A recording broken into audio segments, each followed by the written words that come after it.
I guess we're going. This is Sholo Ford's presentation of high school football on iTalk 106.7 FM and iTalk1067.com.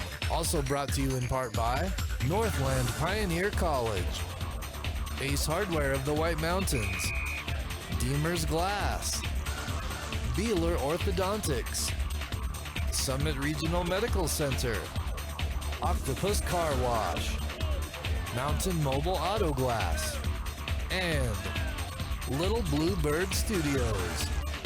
And now, Sholo Ford presents high school football on iTalk 106.7 FM and worldwide on iTalk1067.com.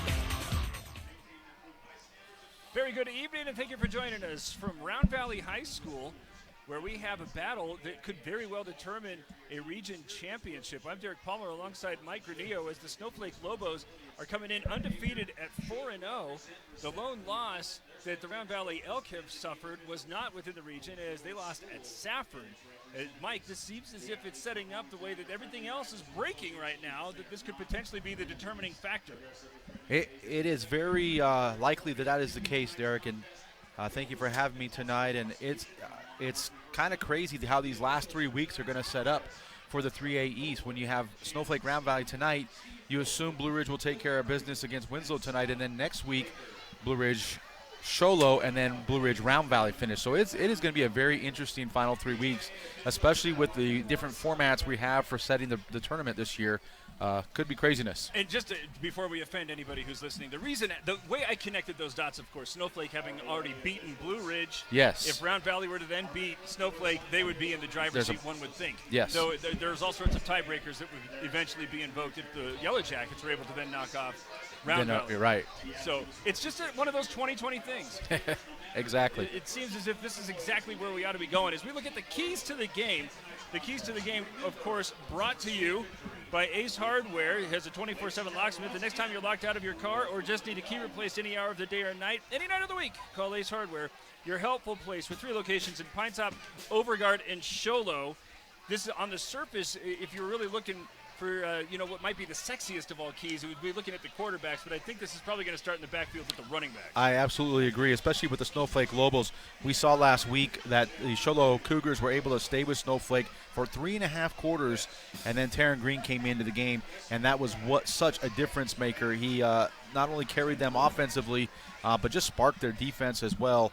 And Snowflake put up 2 unanswered touchdowns to end that game. And so I think, obviously, one of the big keys to the game for the Snowflake Lobos is the linebacker and running back senior Taryn Green. Can't lose track, though, of Seth Wiltbank for the Elk, who's going to be getting an awful lot of play with the running back situation with the Elk. We saw him against St. John's, very active and very productive.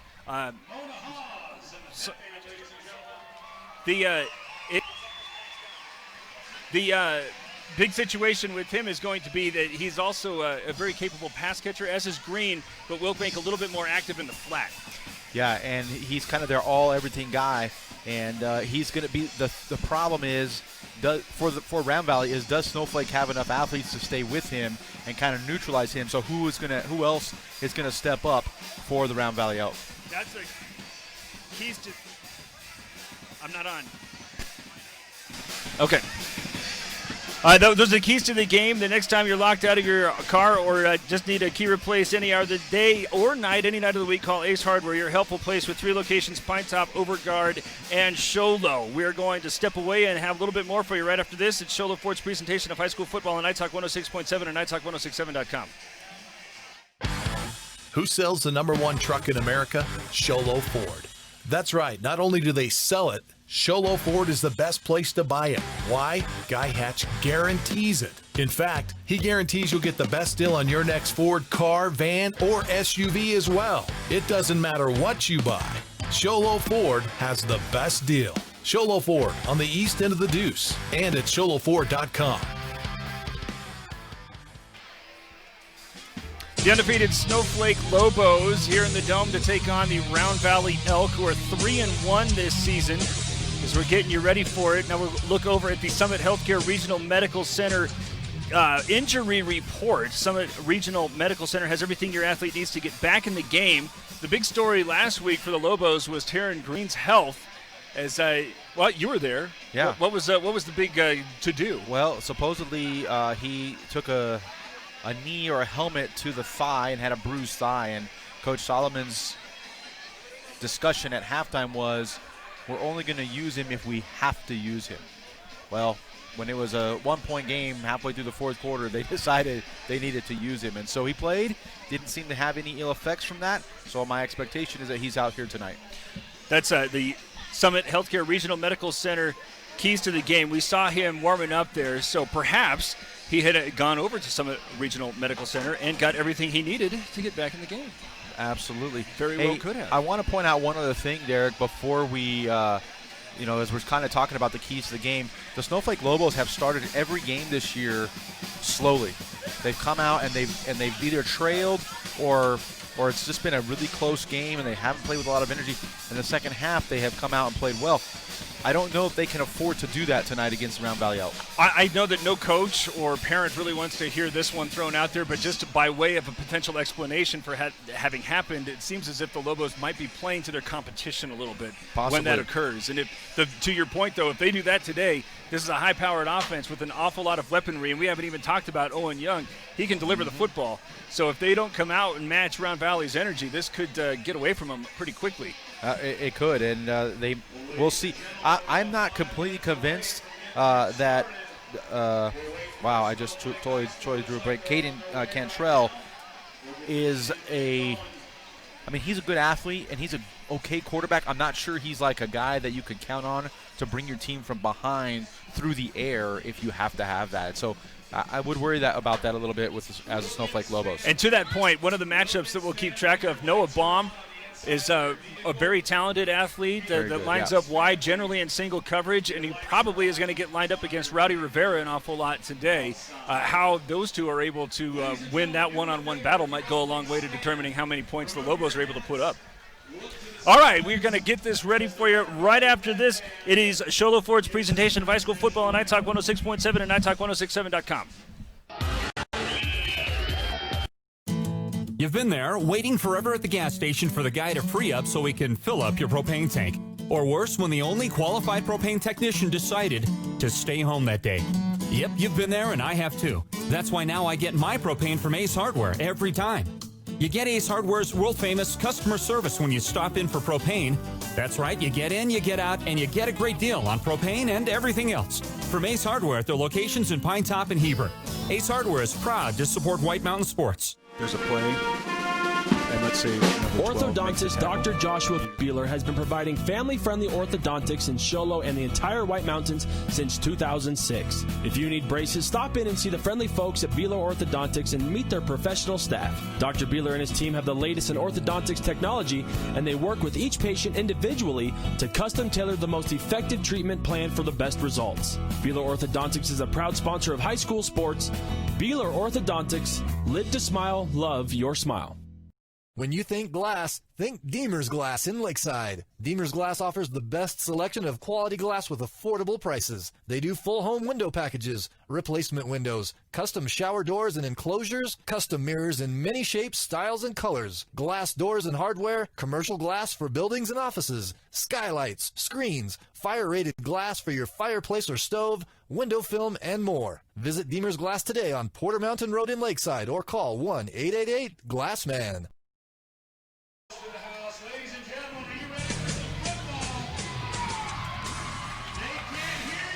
Snowflake coming off of a couple of big wins. Tight one against Blue Ridge, a tight one against Sholo. Before that, a tight one outside the region against Thatcher. Round Valley has not necessarily been playing these tight ones as they're taking the field right now, coming through the tunnel as they're fired up, wearing all black. Snowflake on the other side of the field wearing all white with some gray helmets. Both these teams look very sharp out there on the turf. They do look very sharp. I'm looking at both as they were both lined up in the end zones, Derek, and no doubt Snowflake has the size advantage. But I think when you look at the skilled positions, there's athletes all over the field on both sides, and those matchups are going to be very fun to watch. But it's really going to be the guys in the trenches, I think, that are going to get the things done for both teams. And obviously Snowflake has a size advantage. Now, one note for Snowflake also is they're newly acquired. I shouldn't say newly acquired. he just started play last week. Number 75, Tony Munoz, 6'5", 280-pound sophomore. But he got thrown out last week against Sholo for throwing a punch, so he will not be able to dress for tonight's game, and that could be a blow to the Snowflake Lobos. It's his first time. He looked great, made some big plays, and now he can't play in the second game. Where'd he come from? Sholo. Oh my. Yeah, so it was exciting. The punch. Well, we didn't actually get to see it. We missed that somehow, but nonetheless, that's the story we were told. So, but Snowflake still has plenty of size up front on both sides of the ball. Well, and one of the big factors that they have had, and something that seems as if it always is going to wear down the opponent, is the Ruizes. They run behind those guys, and I think that one of the reasons why the Lobos are able to pull away in the fourth quarter is just because they have an excess of girth, I guess we could call it. They do, and that wears on you as a defense, especially in these small schools where you got guys playing on both sides. It definitely wears on you by the end of the game. Got the clock ticking towards 0 when we'll have the captains come out for the toss. Snowflake has 4 gentlemen ready to go out there. Of course, with all of the concerns surrounding the coronavirus, I think you're only supposed to have 1. Yeah, so they have 4, but then only 1 officially will go out. Okay. I think Round Valley. No, it looks like Round Valley just has the 1. So. But getting ready to line up and walk it out for the Lobos, you have Cantrell, Green, McKinley. Green is the official representative. He's the official. And coming out for the Elk, Riley Hamblin. Okay, guys, let's have a good, clean game tonight. Have fun. May the best team win. That's a head. That's a tail. It's a head. That's a tail. You're going to call it in the air. Call it where Mr. Sneed can hear you. If I don't catch it, we will reflip. Heads. It is a head. You get to choose. Okay, Snowflake wins the toss. They'll receive. Which way would you like to kick? Put your backs here. Snowflake, come with me. You're back there. Okay, gentlemen, go get your teams. All right, Snowflake wins the toss and elects to receive. Yeah, you don't see that very often these days. Defer is the choice of preference, it seems, but they must have a game plan. Well, they're going to get ready to send a trio of Lobos back, and this turf runs fast. This is two very athletic clubs. We opened up our broadcast season here against watching the Round Valley team play St. John's, and there was an awful lot of special teams activity. So perhaps that's one of the factors that they're looking to try to take advantage of. I'm sure Snowflake would just maybe Coach Solomon just said, listen, if Round Valley wins the toss, they're going to defer, so we're going to receive anyway. So even if we win the toss, we might as well just receive and get our offense out there, which I don't think is too bad of an idea. Get your offense out there. Give Cantrell a couple, early reps, get the nerves out, and then get ready for the rest of the game.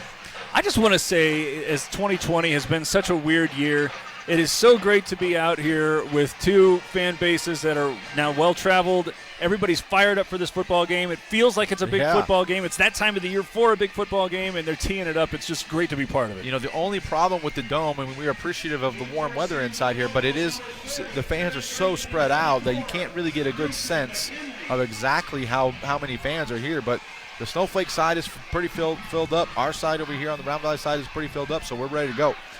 Got Green and McKinley standing inside their 10. Dangerous. McKinley walking back toward the 5 as getting this one teed up and ready to put a boot into it is Armando Garcia. As this is the Northland Pioneer College kickoff, and it's angling toward McKinley, who has this one off the top of his head. Catches it and starts moving to his left now along the near hash. He's going to run into traffic, still on his feet at the 20 before he's brought down at the 25. A dangerous return there as he was having a hard time running before he caught it. Well, and McKinley had a problem last week. He probably got the ball 5 or 6 times, and he fumbled 2, and they lost both of them. So this is a chance for McKinley to put those demons behind him, and we'll see if he doesn't get the first carry of the game. He's going to come out wide to the left. Single back standing on the left of Caden Cantrell will think be that's Green. Brimhall. Yes, no, and it's a direct snap to Green, running to the Oh, it right is side. Green. He has a huge hole. He Oh, runs my. through a tackle at the 35. Now he's in the open field over midfield at the 50. It's a foot race as he's at the 20, the 10, the 5, and touchdown Snowflake. Well, I guess Snowflake knew what they were doing, going offense first. One play, 75 yards, no flags. And, and we saw the difference maker that Taron Green is for these Snowflake Lobos, and I guess that's why Coach Solomon wanted him on the field and to get the ball on the first play of the game. And he takes it, I don't know, what was that, 75 yards. Wow, and outrun a lot of athletes on the Round Valley side. It gives me goosebumps anytime a student athlete gives me an opportunity to look wise. We just got them talking Yeah. about how fast this turf plays, and there you see him as he had a pretty good hole to run through, but all of that was just Green acceleration. He did a great job of breaking tackles at the line of scrimmage.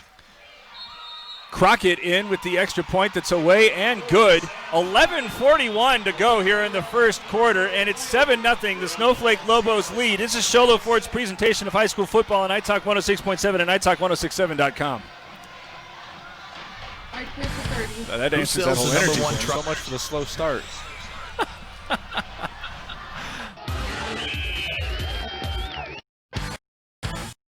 Who sells the number one truck in America? Sholo Ford. That's right. Not only do they sell it, Sholo Ford is the best place to buy it. Why? Guy Hatch guarantees it. In fact, he guarantees you'll get the best deal on your next Ford car, van, or SUV as well. It doesn't matter what you buy. Sholo Ford has the best deal. Sholo Ford on the east end of the Deuce and at sholoford.com. Snowflake goes 75 yards on its only play and now leads 7-0. And I guess that the good news here is for Round Valley that it's hard to wear that one. Yeah. You're going to get the ball right back. Well, so much for the slow start for the Snowflake Lobos. They took care of that problem the last 4 weeks. Wilt Bank, Jovan Ortiz, and Riley Hamblin are lined up going right to left on the 5-yard line. Crockett's got it teed up at the 40 and ready to kick it away as the Elk now looking to answer. Going straight down the center and into the end zone, and will be a touchback. No, and a little bit of some extracurricular as a couple of players got tangled up, tumbling over one another, but no flags there. Yeah, Payson Carden, he's going to lead this defense out here for the Lobos.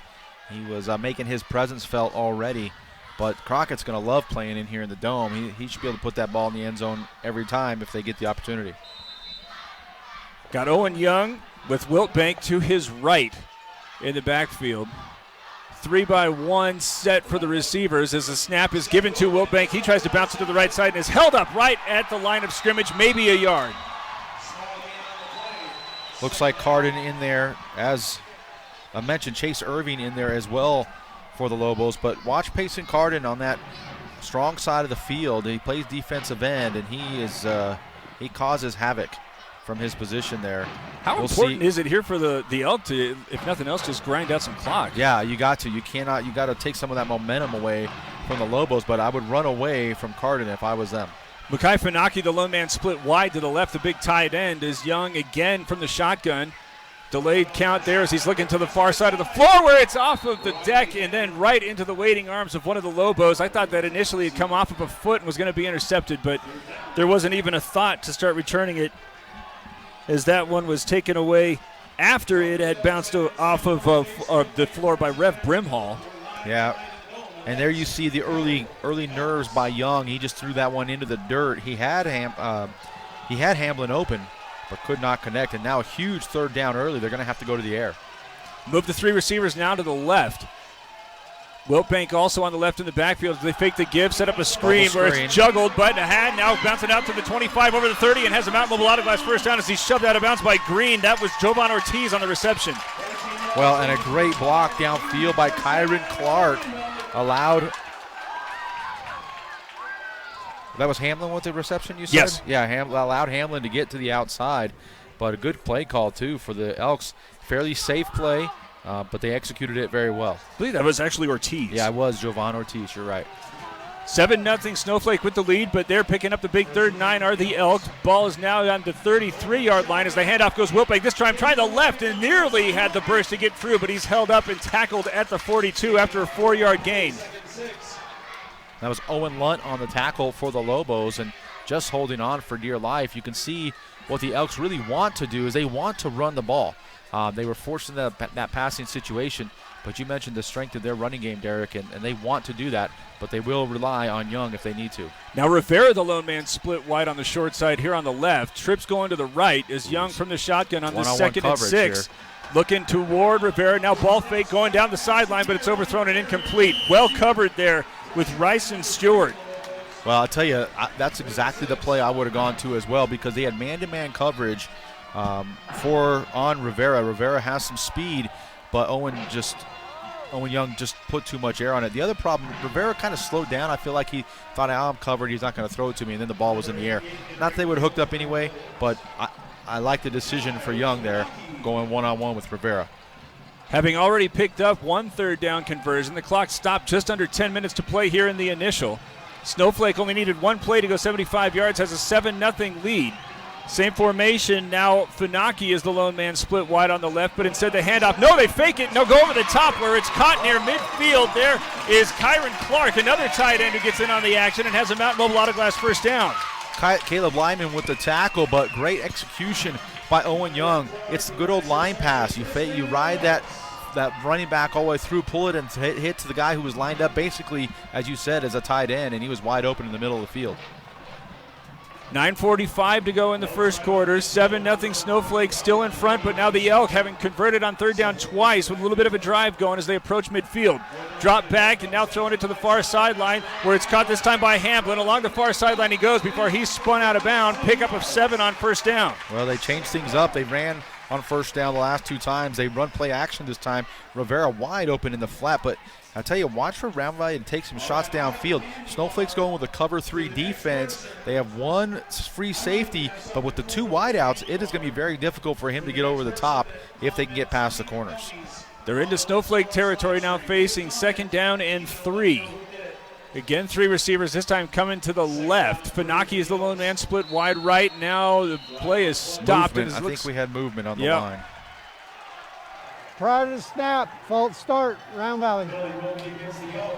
That was a 7-yard gain on the first down play, and they're right back into familiar territory, facing 2nd down and quite a bit. Yeah, that hurts you. As you mentioned, they were in Snowflake territory.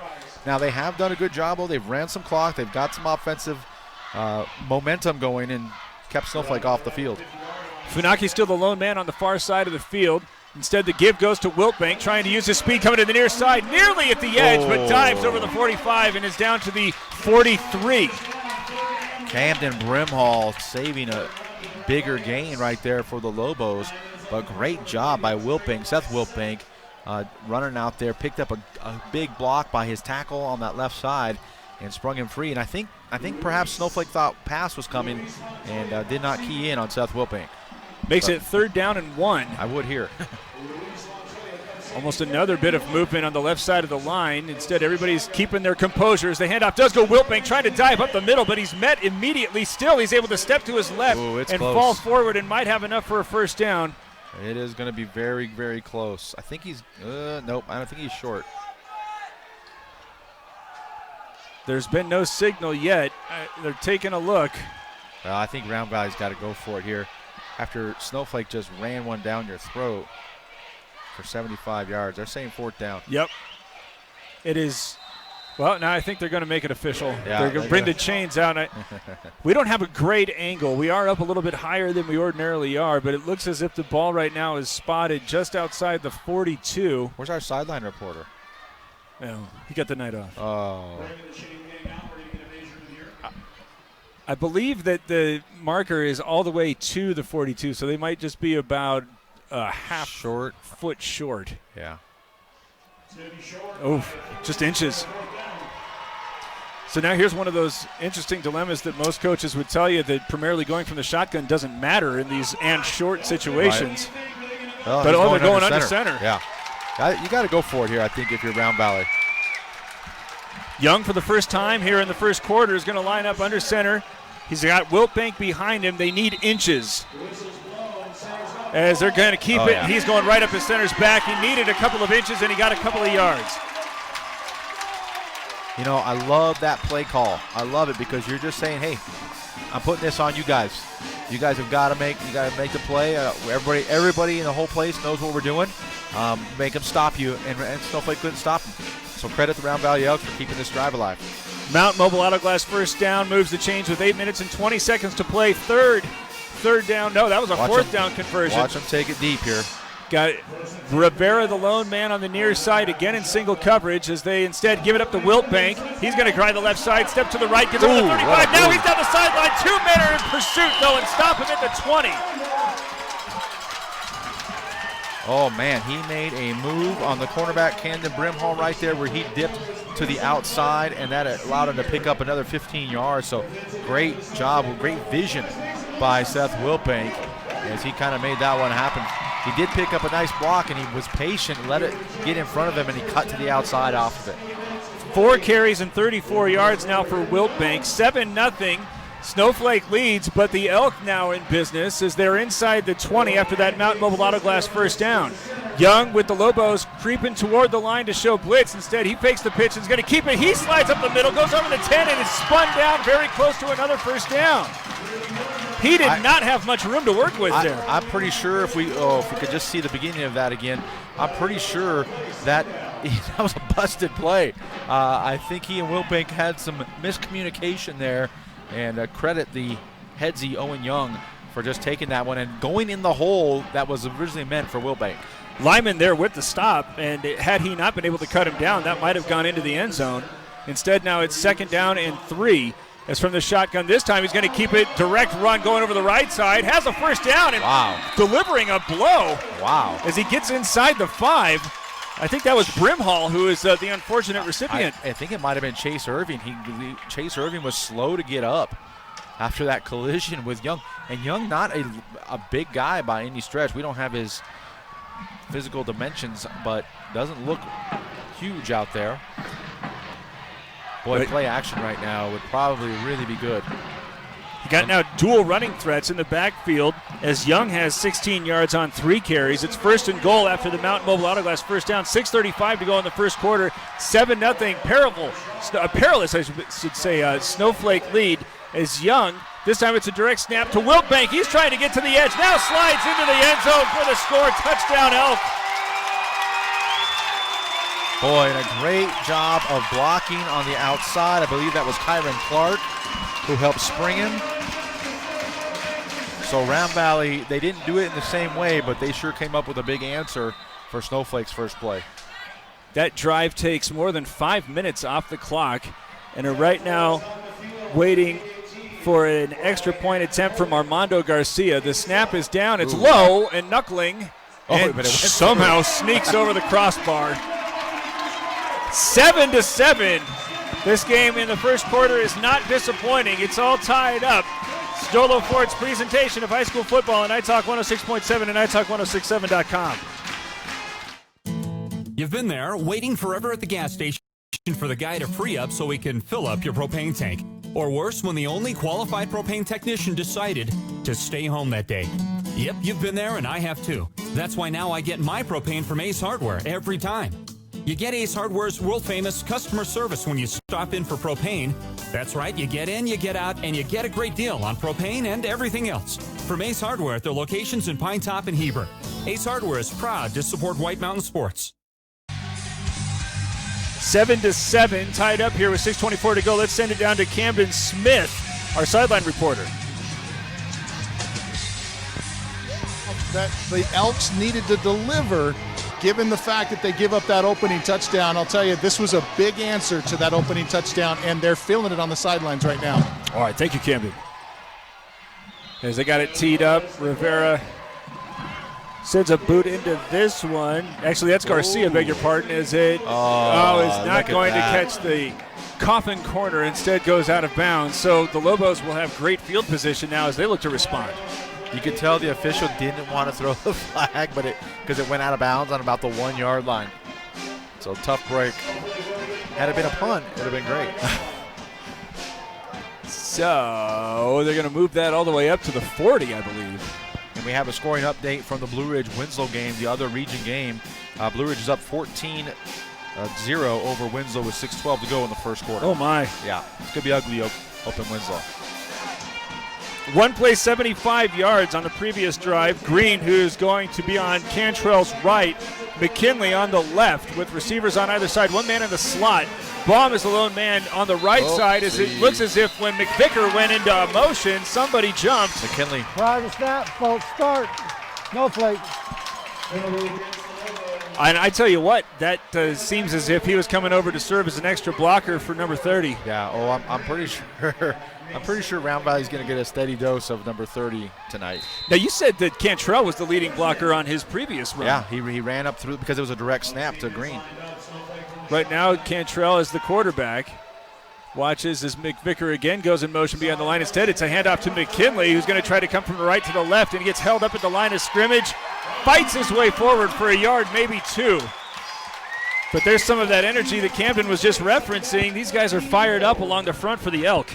They are indeed. Morgan Orona in there along with Riley Hamblin for the Elk, and a little stingier defense than the first time Snowflake had the ball. So now Snowflake, though, they kind of got the wind taken out of their sails with that long drive. They got to refocus, find that energy. Baum right now in single coverage on the near side, matched up with Ortiz. As it's 2nd down and 13 after the procedure flag. This time the Lobos go to Green. He tries to counter going to the left and is able to pick up all the yards lost on the penalty and run it all the way up to the 39 to make it now 3rd and 6. Well, you can tell Snowflake's going to want to run behind big Clayton Smith.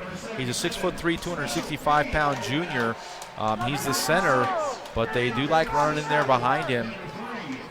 As Snowflake going to actually huddle up. They don't tend to huddle up a whole lot, but that's a better answer that time. But still, now you got to put the ball in the hands of Cantrell, and probably he's going to have to throw it his top receiver Baum on the top side of the formation. And he's matched up against Rivera. As it looks as if they wanted Hamblin there as they fake a give to both running backs. Now set up a screen for Green, but he's going to be brought down at the line of scrimmage. Morgan Orona with all 3 stops here to really take the wind out of the Lobos' sail. Well, and you know what? I thought that play was set up so beautifully. And Orona, who is very small, he's a small player out there, and I think they just missed him. And they forgot to block him, and he got in there and made the play. But credit the Round Valley Elk for keeping the momentum. It's blocked. It's blocked by Hamblin, and running still free as it's dove upon now by Clark. And a huge special teams play by Jobin Ortiz, who is going to have his hands on that one as he came untouched. I think he had his chest on that one. Yes. he was, I mean, you could see it from here. Crockett took forever to get that off, and I almost felt like Ortiz was going to run past it. He had so much time to get back there. I don't know if he came off of the gunner position to try and... He did. He came unblocked, though. Nobody picked him up on the outside, which you leave a guy unblocked. I mean, that's okay, but Crockett's got to get rid of it sooner. So stopped at the 10, 1st and goal. Nope, if they could get a first down, can the Elks, as Wiltbank and Young were the workhorses when they got in this position. And I think that there is all sorts of movement off of the left side of the line. Center forgot to snap the ball, I think. Prior snap, false start, Round Valley. So after Morgan Orona has 3 stops to slow the Lobos' attempt, Ortiz with the blocked punt, believe it was recovered by Clark, and now 1st and 15 from just outside the 15 as the handoff is faked to Wiltbank over the top where it's a wide open Hamblin who's catching this one and brought down inside the 5, gain of 12. Well, you got to credit Elks coach Marcus Bell. He's taught these guys the RPO, and they're running it really well. Every time it looks like play action, but really it's an option, right? Young gets to decide, am I going to go ahead and let Wiltbank take it, or am I going to go to the air? And he saw an open Hamblin and got it to him. Caleb Lyman there with the stop as it's 2nd down and 3. Still have Wiltbank on the left of Young as they fake the handoff. He's going to try to keep this one and get toward the goal line, and he's in. Round Valley needs just 2 plays to score after the blocked punt, and the Elk right now are riding high. I'll tell you what, the Round Valley Elk are sending a message to the rest of 3A that they are not to be messed with. They won the state championship in 2A last year, and I'm sure they were a little nervous coming up to 3A, but they have shown not a problem so far this year. I know they had the little hiccup to Safford, but they are playing well here tonight. Garcia with the extra point, this time much cleaner. Yes. As the blocked punt sets up a 15-yard drive that is converted in just 2 plays, and Round Valley with its first lead, 14-7, trying to hand the Lobos their first setback of the season, and are right now in the early driver's seat. It's Show Low Ford's presentation of high school football on iTalk 106.7 and iTalk1067.com.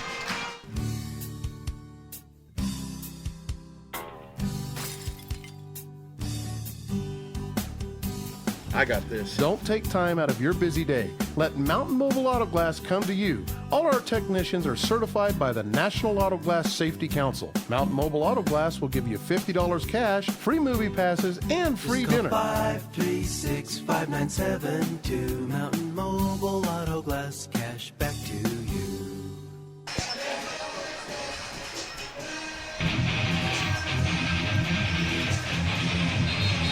All right, Round Valley forces the turnover and converts. 14-7 now, the Elk lead. It has been Taryn Green in a question mark for the Lobos offensively. He has 2 carries, 83 yards, and a touchdown. Of course, he scored on 75 yards on the game's first play from scrimmage. He is waiting alongside McKinley. Green's at the 10 on the far side of the field. McKinley's at the 5. As Garcia kicks this one again, angling toward McKinley, and it's again angling out of bounds. This time it wasn't dramatic. It wasn't dramatic, and he's not real happy with himself. I'll tell you, so far, Derek, the best decision Snowflake made was taking the ball on the kickoff, because that's all they've had is that one play so far. They're going to have to dig deep and use all that talent that they have in athleticism and size and try to impose their will a bit more in the waning moments of this first quarter. 3:32 to go. Of course, that kickoff brought to you by Northland Pioneer College. When it comes time to kick off your college education, choose the college with the lowest tuition in Arizona. That's Northland Pioneer College. Split wide here to the near side is Caleb Lyman. Bombed the lone man on the left, as there's 2 running backs on either side of Cantrell, and they're going to go with Green on the right as he zigs and zags up along the middle of the field, gets over the 40 to the 41, gain of 6. He's already approaching the century mark, and that's just his 3rd carry. Well, and credit for the Lobos, Ryan King doing a great job blocking up front and creating that hole for Green. Keanu Clark there with the stop for the Elks, setting up this 2nd down and 3. Same formation as they again go to Green. This time he counters back to the right side, falls over the 45, and has a Mountain Mobile Auto Glass first down after the 5-yard pickup. Well, and I think the Elk are going to have to figure out, if you want to tackle Taryn Green, you cannot just try to hit him with your shoulder. Riley Hamlin came in low, and Green just bounced off of him and continued forward for another 3 yards. That time he was brought down by Owen Young in the 2nd level. As the handoff this time goes McKinley, as he goes over from the left to the right side, is into Round Valley territory after that 5-yard pickup. Well, 4. I'll tell you what, Morgan Arona is just making his presence felt on the defensive side. He slips, he just escapes blocks so well and is able to get to the ball carrier. Snowflake trying to hurry up now. 2:28 to play, trailing 14-7, but back into Round Valley territory as they hand off again to McKinley, this time countering from the right to the left, and has that over the 45, gains 4, and sets up 3rd down and short. Well, Keanu Clark knifed through, dug underneath the block, and was able to just trip up McKinley before the rest of the Elk defenders could get there. Already at the line of scrimmage, facing 3rd and 1. McKinley out of the backfield as the handoff goes Green. He goes right up the gut over the 40. Needed 1 yard. He picked up 6 and has a Mountain Mobile Auto Glass first down. Great design play. 2 receivers out to the wide side. Take McKinley to that wide side and take the attention of the linebackers over there, and then give it right up the middle to Green, who you know is going to get past that first line of defense. So great play call. A little bit of confusion here with Round Valley having get set up. Funaki is going to remain in there on the right side of the defensive line as there's now a minute 43 to play. Handoff again, Green, this time going from the right to the left. Gets stopped, though, after just a 3-yard pickup, but they're getting a really good surge, are the Lobos. They are. They're using that weight that I talked about at the beginning of this drive. They have to do that. I am surprised, though, they haven't let Cantrell throw the ball other than that one screen pass attempt. Maybe they're trying to send a message through their run game. Cisco there with the stop for the Elks. 2nd down and 7 on the 35-yard line of Round Valley. Handoff this time McKinley as he has a little bit of a burst as he goes over the 30 and gets down to the 27 and has a Mountain Mobile Auto Glass first down. Oh, boy, Keanu Clark kind of made a mistake there. He put his head down, and it got buried. Where you look, you will go. And Austin Payne just put him into the dirt, and that opened up the hole for Taryn Green to get into the secondary. 14-7, Snowflake trailing but marching, using both of its running backs as the handoff this time goes Green. He serpentines toward the 25, stumbles after he picks up 2, but again, all of that just coming from the big push that his offensive line has given him. Yeah, that was very fortunate for Round Valley. He didn't get more. Good job by the linebacker right there, Orona, to stand up McKinley, his lead blocker. 2nd down and 8. From the 25 as Green again gets the call, tries to kick this one out, but he is gang tackled at the line of scrimmage. Merrill, Trayson Merrill. Trayson Merrill. You can see Trayson Merrill do a great job of shedding his block, using his hands as a defensive end and getting to Green. Not to mention Green has got to be tired. I believe he's carried the ball 8 or 9 times just on this drive. Merrill just a sophomore and shedding the block there. As it sets up 3rd down and 7, and I think the Lobos are going to opt to have a conversation betwixt quarters as there the buzzer sounds, and it has been an eventful first. 14-7, Round Valley leading, but the Lobos threatening after 1. This is Show Low Ford's presentation of high school football on iTalk 106.7 and iTalk1067.com. I chose Northland Pioneer College because their prices were affordable. I've learned everything about the hair, skin, and nails. I've gained confidence in what I'm doing, so I'll be successful when I get out in the salon. This is an industry where I'll always have a job, and a job where I can express my creativity and make my own hours. I have transformed my life by coming to NPC.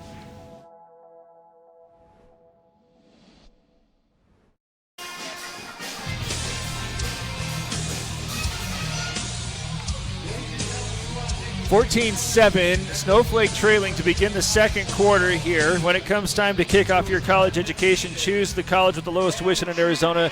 It is, of course, Northland Pioneer College. We've seen a 75-yard run. We've seen a 75-yard drive. We've seen a blocked punt and then a quick answer, but now the Lobos have been able to grind out a drive by relying on their running backs, but in a bit of a passing situation here, Mike. Yes. Are you going to air it out? I think they have to. I think they're going to go play action. I would look for Baum. Baum is isolated on the top, at the top of the field there, on the far side of the field. I would watch for play action to Green and then catch Palm on a slant. Looks like got a little bit of safety help with Wiltbank, expecting this play to go toward Baum. Instead, the handoff is faked to Green. Now running out of time, Cantrell flushed to the right side, and he's got an awful lot of Green as he gets stopped over the 20.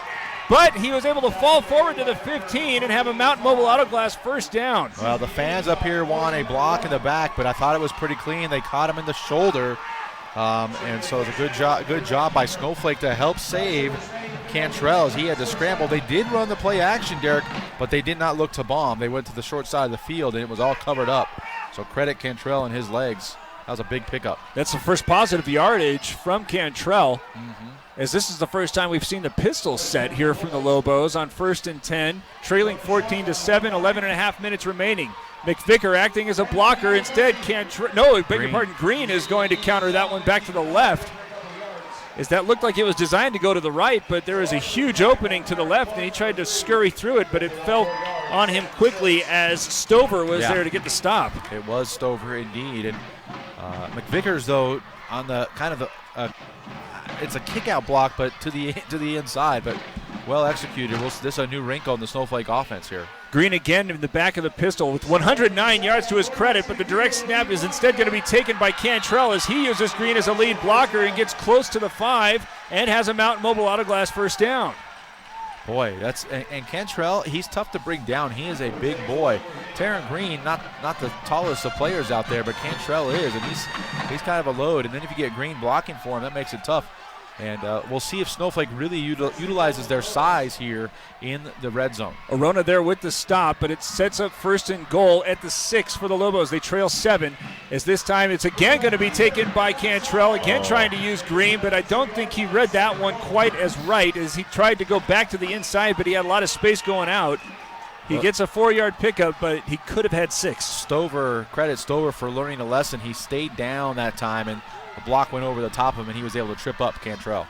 2nd and goal from the 2. Still with the pistol formation as the handoff goes Green. He sidesteps a tackler in the backfield and then goes into the end zone for the score. Touchdown, Snowflake. I tell you what, Terran Green has incredible vision and the ability to move laterally.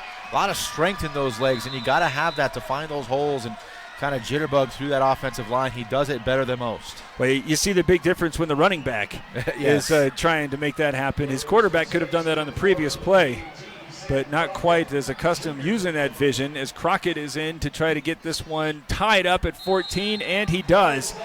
14 all, 10 minutes and 11 seconds remaining in the half. This is Show Low Ford's presentation of high school football on iTalk 106.7 and iTalk1067.com. Chose NPC because Green with the 111 yards, 2 touchdowns, 10 carries. Ultimately, I want to be a nurse anesthetist. This is the start to that path. And instructors want you to succeed, which is really helpful. I've learned a lot so far in just one semester. It's kind of crazy how much I've learned. Northland Pioneer College is transforming my life by helping me achieve my goals in my career.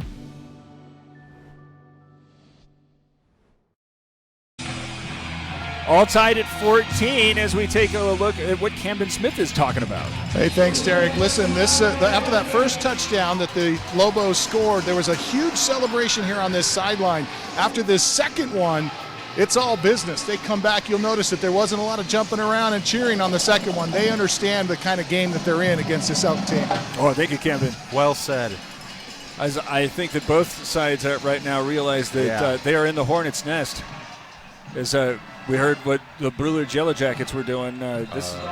All 3 of these teams right now jockeying for position, or at least shouting rights, as this time a short kick is angling toward Wiltbank. He takes it at the 10. It hung up, so all of the pursuit is there waiting for him as he crosses over the 20 and gets stopped at the 22.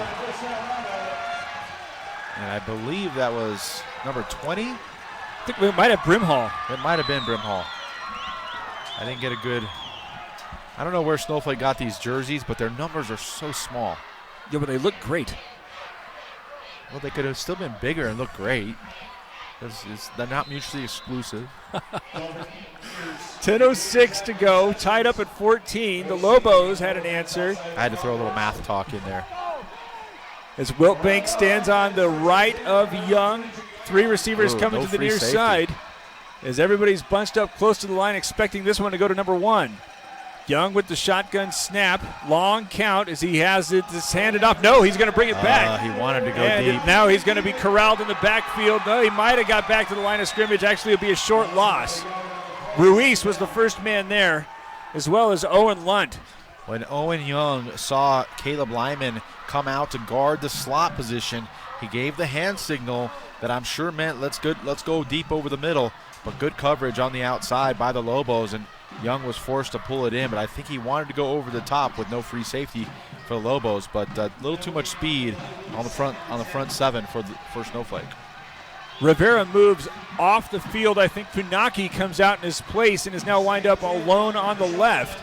Wiltbank on the right of Young again. Is this time going to roll it this way? Looks like he wants to set it up, and instead he's going to go over the top of the defense. He's got Ortiz caught over midfield and pushed out of bounds at the 43-yard line.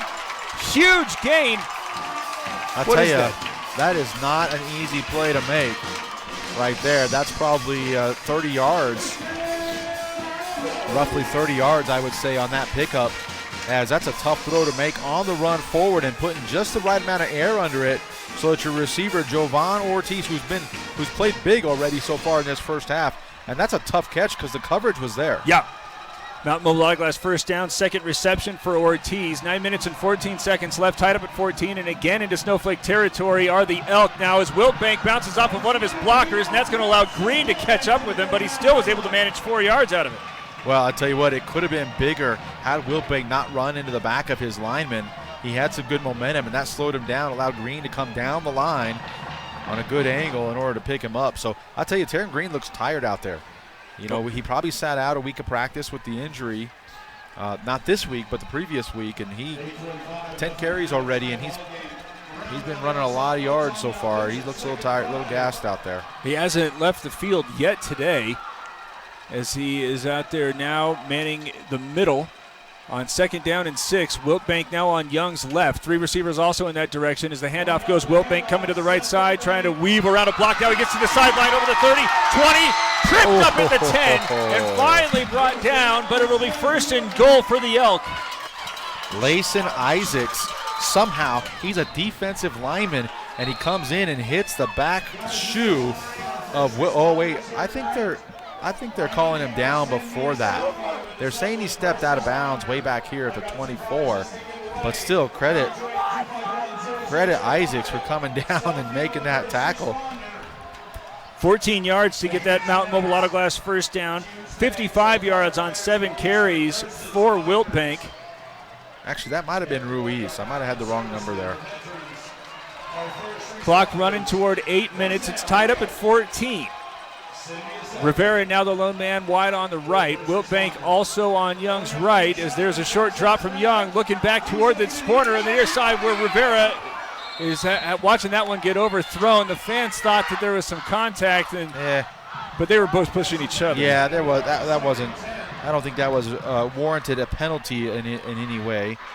Michael Brimhall on the coverage for the Lobos, but that one just had too much air under it from the beginning. They need to roll him out again. He puts a little better touch on it. 4 for 8 for 73 yards is Young. 2nd down and 10 now. Same formation, though Funaki is lone man on the near side, but it looks like the Elk want to talk about it. Stop play facing the 2nd down and 10. Tied up at 14 with 7:51 to play in the half. It's Sholo Ford's presentation of high school football on Night Talk 106.7 and NightTalk1067.com. Summit Healthcare Regional Medical Center is a proud supporter of high school sports. Many of our local sports players were born at the hospital, where Summit Obstetrics offers comfortable individual rooms for mom and baby. In case of a sports injury, the hospital ER is always staffed and prepared to take on the most serious injuries, and Summit features an advanced diagnostics department with state-of-the-art equipment. The Summit Healthcare orthopedic and therapy teams can help sports players overcome injuries and return to the game. Summit Healthcare Regional Medical Center wishes all players a successful and healthy season this year. Round Valley uses its first timeout. We'll still have 2. Facing a 2nd down and 10 from the Snowflake 24. Trying to respond after the Lobos went the length of the field nearly and tied it up at 14. Young from the gun. Fakes the handoff. Wiltbank looking left now, goes over the middle where he's... Clark nearly elevates to catch this one. Just overthrown, and had that one been put on the button, it would have been into the end zone. And I don't know how he almost catches that. Looks like McKinley was on the coverage there and took down the receiver, which it was completely legal. The ball had hit him first, but great concentration by Kyron Clark on that one. Fans were again looking for a PI flag. I think they want a penalty every time the ball goes in the air, but I was watching the front 5 right there, Derek. The Round Valley Elk, undersized, they're doing a great job of giving Young protection. 3rd down and 10. On the first drive, Round Valley was able to convert on a couple of 3rd and long situations, as this is a direct snap. Wiltbank trying to go to the left, but this time the Lobos were ready for it. I think above all, he was just trying to get into the middle of the field and try to help out Garcia. I think you're absolutely right. And that play, anytime you play Snowflake, you cannot have plays that take a long time to develop behind the line of scrimmage, and that's exactly what happened. Wiltbank kind of got held up. They strung him out a little bit, forced him back inside of the meat of the Snowflake defense, and the speed just too much. Garcia will have this one spotted at the 30. It'd be a 40-yard attempt. This is well within his range as he has this a low snap, but is able to get it down, but it's very wide to the right. And for the first time, the Elk are not able to get onto the scoreboard with the possession.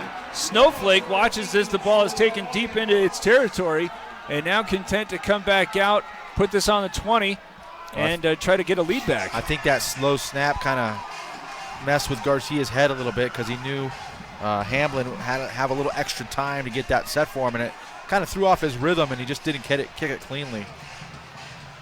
So the Lobos, which I believe went 78 yards on the previous drive, have been leaning heavily upon Green, but also McKinley. Cantrell has 20 yards rushing. Oh, and it looks like a timeout was taken. 7:08 to go here in the half. Tied up at 14. It's Show Low Ford's presentation of high school football on iTalk 106.7 and iTalk1067.com. Who sells the #1 truck in America? Show Low Ford. That's right. Not only do they sell it, Show Low Ford is the best place to buy it. Why? Guy Hatch guarantees it. In fact, he guarantees you'll get the best deal on your next Ford car, van, or SUV as well. It doesn't matter what you buy.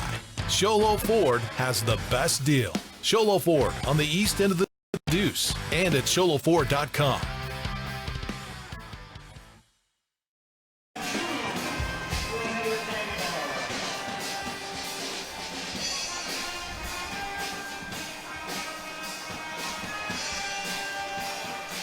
Snowflake uses its first timeout after getting its first stop on the Round Valley offense. So it's tied up at 14, 7:08 to go here in the second quarter. And the Lobos have completed one pass, but it went for no gain.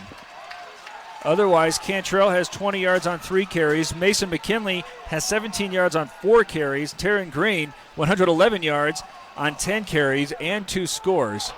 As one of the officials says, hold on a minute, that's not your ball. Ball problems. And they are now exchanged. All right. Lyman lined up on the near side. Split wide on the right is Baum. Split backs on either side as the handoff goes Green, but he's met in the backfield and spun down for a loss. Big play by Jadon Cisco. Defensive lineman for the Elks somehow got through almost untouched. And he's strong enough. Got some strength, too, because he stopped Taryn Green and threw him back. Yes.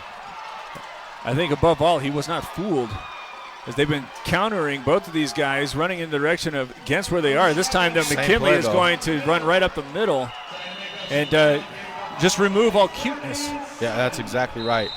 They just went straight ahead and we got blood. We got blood on the field, so McKinley's going to have to come out. McKinley shuttles out, and in to replace him for the Lobos is Camden Brimhall. Brimhall, the junior. He got a lot of carries last week. And he's standing on Cantrell's right. Fake the handoff to him. Looking to the far side where there's Baum. Elevating, now losing the football, and it's fallen on. No, they're going to say it was incomplete. I agree. Yeah. He never really had control. I don't know if we have a replay of that, but I think we do. And as you mentioned, Derek, Cantrell just throws it a little hot. But Baum usually sure-handed. As you can see right here, he gets hit. It's bobbling. Yeah. I think he took a peek and tried to find Ortiz there. Yep. Because that was forcing him to elevate a little bit. Well, we'll see if Crockett gets this off a little faster than last time. Hamblin back to receive as this one is low and returnable. He runs up on it, takes it at the 36, picks up a block. Now he's at midfield before he's pushed out of bounds, and a potential late hit, and there's the flag. The return goes all the way to the Snowflake 46, and it looks like they're going to tack 15 more on. Chase Irving guilty of the penalty. He had a huge head of steam, and that is going to give Round Valley a very short field. I'm not sure I agree with the call, but I guess the problem is when you do that on the opposing team's sideline and with these fans. I mean, there's so much conversation about especially head safety. True. And as soon as they look like they're out of bounds, I think the expectation here is you pull up. Yeah, until that one time where the running back just fakes and then tucks it inside, and now you're like, what? So move it down to the Lobo 28 after the 15-yard penalty. Young working from the shotgun. This is right around the place where the drive stalled as Wiltbank, who already has 56 yards, gets the call, goes to the left side. Flag is out as it was a pretty good gainer from Wiltbank, but this seems as if it's going to come back. Yeah, they're going to call holding on Jamison Stover, and it was a tough play. The guy he was blocking actually they kind of got tangled up and got tripped. Holding 9, Round Valley. Oh, they said it was on 9. The Elk fans are running hot. They don't like any call if it's not for them. Which I don't know too many people that do, but they sure voice it a little more often. There's some unhappiness being shouted around us as that makes it now 1st down and 20 all the way back to the 37, maybe 1st and 19. Clock running under the 6-minute mark, tied up at 14. As there's 3 receivers coming to the near side, make it 4th as Funaki is also lined up over there as a blocker. Young's going to keep it as he runs over the near side. Shoestring tackle. Still he's able to stumble over the 30 and pick up about 9. Yeah, Layson Isaacs able to finish him off. Looks like the first man back there for Snowflake was Owen Lunt, as he will come out of the game now. But that's a good answer for Round Valley. Get back into manageable territory now that the run and pass option are available once more. Really interesting set there by the Elk, because you got 2 very capable pass-catching tight ends that were lined up off that right edge, and both of them evidently there to block on that play. Yep. Now Funaki's going into the slot on the left. Got trips also going in that direction. Rivera, the lone man on the near side. Wiltbank standing on Young's right on 2nd and 11. Short drop, ball fake, looking to the far side. Now some separation had by Ortiz, but it's broken up and incomplete. Ryson Stewart there with the defense, and a nice recovery after it looked like he had allowed the separation. Ortiz, and that ball just a hair underthrown by Owen Young. But again, the coverage was there. So, you know, on one side you have Round Valley trusting their receivers, and Owen Young says, I'm going to throw it up there and give my guy a chance to make a play. But also credit Snowflake for being step for step with those receivers and just causing enough disruption for that ball to come up incomplete. Feels like a huge play after the good return on the punt and the 15-yard penalty. 29-yard line, Young, 3rd down and 11. They're probably going to have to go to the air again.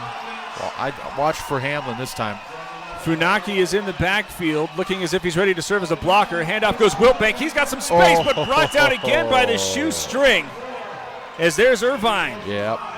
That's a huge tackle, because guess what? There was a lot of room. Yes. In front of Wiltbank had he been able to keep his feet. So 4th down and Decision 5. Time. This would be somewhere in the neighborhood of a 46-7-yarder. Yeah, they didn't like Garcia's last attempt, though, so they're going to go for it here. See what they can do now. You got Wiltbank in the backfield. He's averaging more than 5 or 6 yards a carry. And the middle looks open right now. And a whistle is being blown, and a timeout will be taken by the Elk with 4 minutes and 6 seconds to go in the half.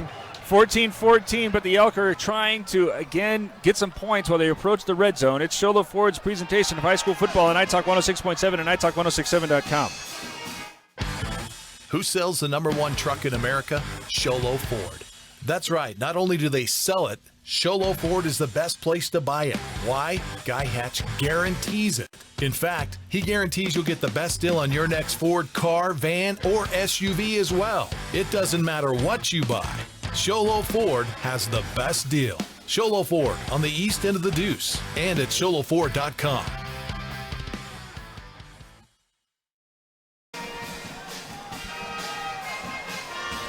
Round Valley uses its 2nd timeout. I like a counter to the tight end right here. Funaki has been one of the Elk players coming out there. That's Kyron Clark, who nearly had a touchdown on the previous possession. So now it's going to be an empty set.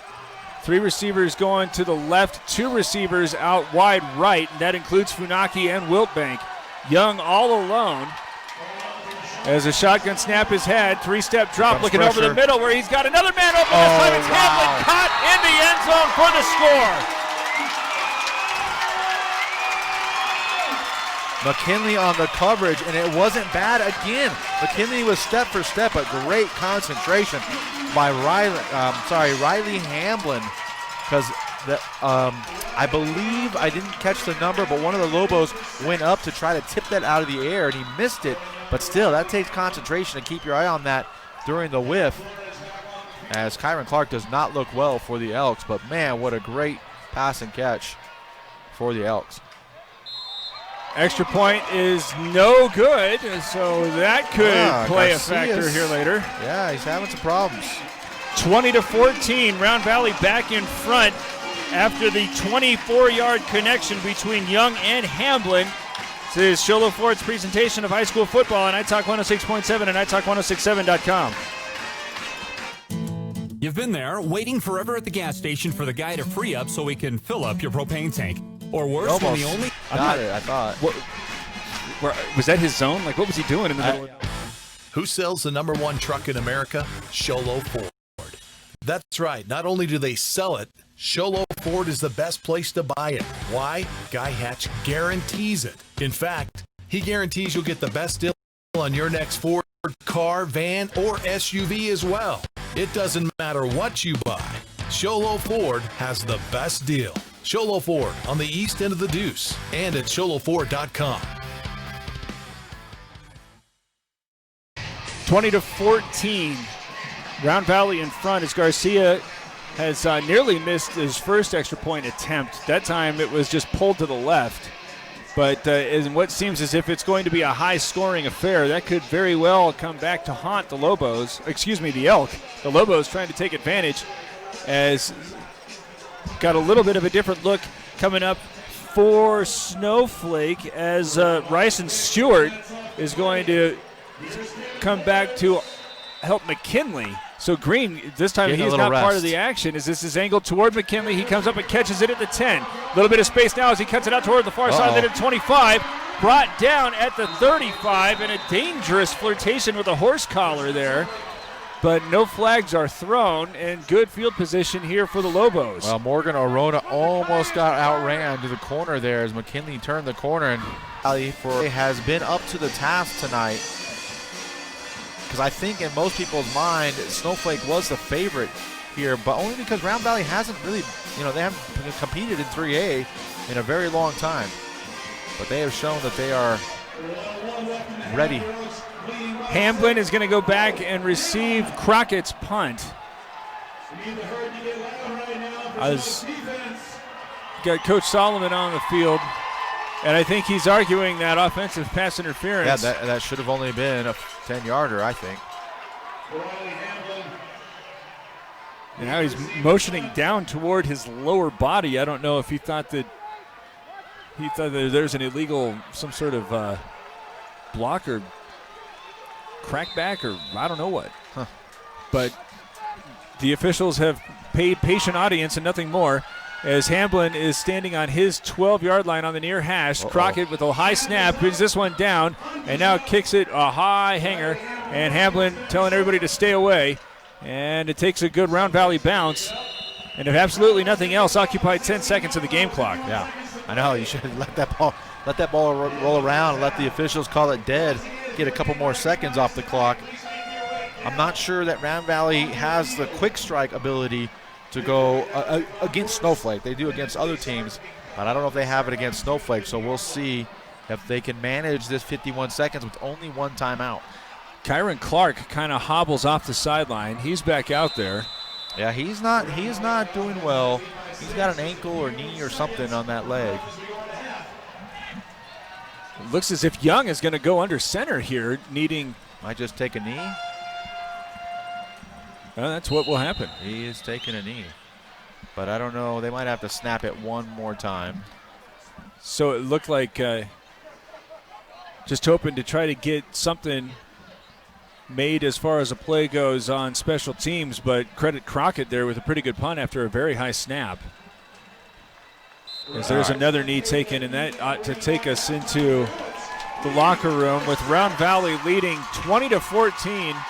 An eventful first half, as we will have our conversation with you right after this. 20-14, Round Valley leading and is set to get the kickoff to start the second half. But we got a lot to talk about until then. It's Sholo Ford's presentation of high school football on iTalk 106.7 and iTalk1067.com. Orthodontist Dr. Joshua Beeler has been providing family-friendly orthodontics in Show Low and the entire White Mountains since 2006. If you need braces, stop in and see the friendly folks at Beeler Orthodontics and meet their professional staff. Dr. Beeler and his team have the latest in orthodontics technology, and they work with each patient individually to custom tailor the most effective treatment plan for the best results. Beeler Orthodontics is a proud sponsor of high school sports. Beeler Orthodontics, live to smile, love your smile. When you think glass, think Deemer's Glass in Lakeside. Deemer's Glass offers the best selection of quality glass with affordable prices. They do full home window packages, replacement windows, custom shower doors and enclosures, custom mirrors in many shapes, styles, and colors, glass doors and hardware, commercial glass for buildings and offices, skylights, screens, fire-rated glass for your fireplace or stove, window film, and more. Visit Deemer's Glass today on Porter Mountain Road in Lakeside or call 1-888-GLASSMAN.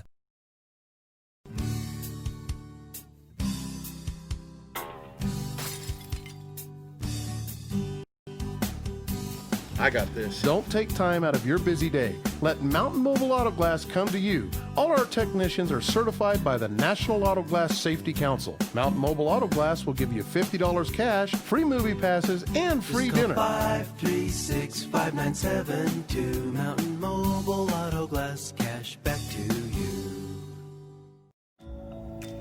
I chose Northland Pioneer College because their prices were affordable. I've learned everything about the hair, skin, and nails. I've gained confidence in what I'm doing, so I'll be successful when I get out in the salon.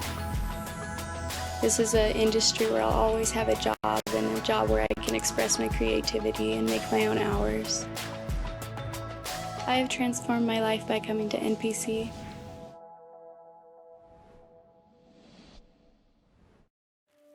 I chose NPC because it offers good quality education. Ultimately, I want to be a nurse anesthetist. This is the start to that path. And instructors want you to succeed, which is really helpful. I've learned a lot so far in just one semester. It's incredibly crazy how much I've learned. Northland Pioneer College is transforming my life by helping me achieve my goals in my career.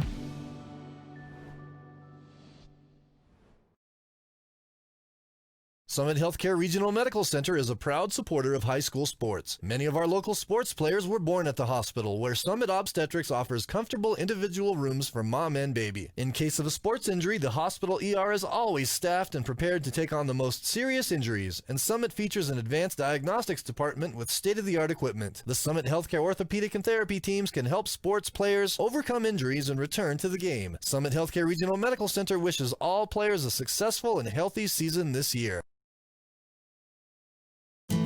You've been there, waiting forever at the gas station for the guy to free up so he can fill up your propane tank. Or worse, when the only qualified propane technician decided to stay home that day. Yep, you've been there, and I have too. That's why now I get my propane from Ace Hardware every time. You get Ace Hardware's world-famous customer service when you stop in for propane. That's right, you get in, you get out, and you get a great deal on propane and everything else. From Ace Hardware at their locations in Pine Top and Heber. Ace Hardware is proud to support White Mountain Sports. Who sells the #1 truck in America? Show Low Ford.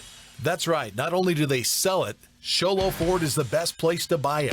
Why? Guy Hatch guarantees it. In fact, he guarantees you'll get the best deal on your next Ford car, van, or SUV as well. It doesn't matter what you buy. Show Low Ford has the best deal. Show Low Ford on the east end of the Deuce and at showlowford.com.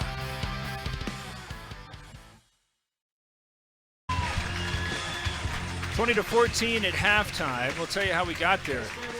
We had some eyebrows raised when Snowflake won the toss and elected to receive, and then immediately went with a direct snap to Taryn Green, who proceeded 75 yards up the field to get the Lobos on the board first and really kind of punch Round Valley in the mouth. The question then became, what are the Elks going to do to respond?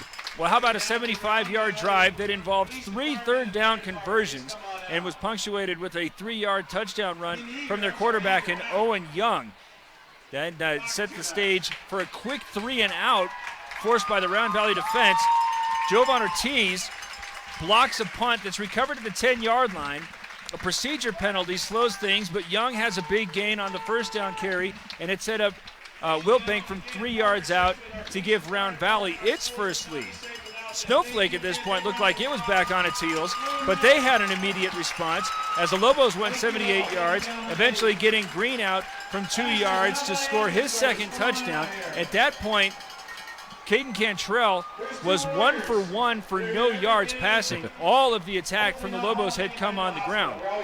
Round Valley was held off the scoreboard, missing a field goal from about 40 yards, but then forced a quick Snowflake punt, got a personal foul that resulted in a short field and set up the most recent scoring play as Owen Young had his first passing touchdown. 24 yards out, he finds Riley Hamblin. If you're curious, Young right now 5 for 11 for 97 yards and that score. His favorite target thus far has been Riley Hamblin, 3 catches for 43 yards and the score. Jovan Ortiz has 2 for 43 yards, and Kyron Clark 1 catch for 11 yards. Looks like since he had to extend and nearly had a touchdown of his own right, he has been a little bit limpy. Yeah, he definitely has an ankle issue or something, and that takes away one weapon for the Round Valley Elks, perhaps. We'll see what kind of attention he got at halftime. It seems as though at this point, in this matchup against these two teams that have an arsenal of weaponry on both sides. I would agree with you, except I don't feel Snowflake has used it at all. That's where I was going. It's been all Terran Green, and if that's the adjustment Snowflake would need to make to get back in this game, that's it, is that he's got to have some help. Cantrell has had a little bit of success running the ball, but his passing game has been really not good at all. And he has got to do better. Since the 75-yard run on 13 efforts, Terran Green has rushed for 45 yards, which, I mean, is not bad. Not bad, no, 3.5 yards a carry or so. But you've been remarking how it looks like he's a little bit fatigued. Yeah. I think that's evidence of that. Well, 14 carries, and one of them being the 75-yarder, it's going to take some wind out of you, and he's been playing on defense the whole time, so I think he is a little tired. So somebody else has got to step up. Now, they've tried to give the ball to McKinley, but he has not had it's been decent, but this is a heavyweight bout, right? You got to have some swinging power, some knockout punch power, and Snowflake has not done it, and Cantrell has not done it through the air. They got to find a way to get, I think, Baum involved for sure. Well, and that, I think, is going to be the biggest adjustment as you, again, compare these two teams. Owen Young, 5 of 11, has not been great. His rating wouldn't be through the roof, but he has picked his moments where he was going to demonstrate great accuracy. And they mixed it up. Yes. And I don't think we've seen Snowflake do that quite yet. And a lot of that might just be because Young looks like he's a little bit more comfortable under pressure than is Cantrell. Yeah, I'd have to agree. I mean, Round Valley has not looked panicked at all. Like after that 75-yarder, some teams might have either gone way over the top or folded. And Round Valley just stayed real steady and did their thing and marched down the field. And I think to that point, what you're really seeing as the Elk didn't come out with any sort of panic, not just grounded out that long drive, but 3 times needed to convert on third down. I beg your pardon, 2 times on third down, once on fourth, and were able to do so. All the while, very composed, everybody staying within their lane. Wiltbank never getting greedy, 61 yards on 9 carries. But you don't ever see him getting strung out, trying to find just a little bit of a gap that he can spring through. If he can take 4 or 5 yards, he takes it. Yeah, a very well-coached team is what I would say for the Round Valley Elk. And it's been fun to be able to watch this team. You saw them against St. John's, but, again, that's an old 2A competitor. It's fun to see them in these 3A games and doing really well. Got it, 20-14 lead to the Elk here at halftime. We'll continue our conversation after this. It's Shola Ford's presentation of high school football on Night Talk 106.7 and NightTalk1067.com. All right, how long you guys want this time? Let me ask. Who sells the #1 truck in America? Sholo 2. Ford. Let's go 2. That's right. Not only do they sell it, 2 minutes. Sholo Ford is the best place to buy it. Why? Guy Hatch guarantees it. In fact, he guarantees you'll get the best deal on your next Ford car, van, or SUV as well. It doesn't matter what you buy. Sholo Ford has the best deal. Sholo Ford on the east end of the Deuce and at sholoford.com.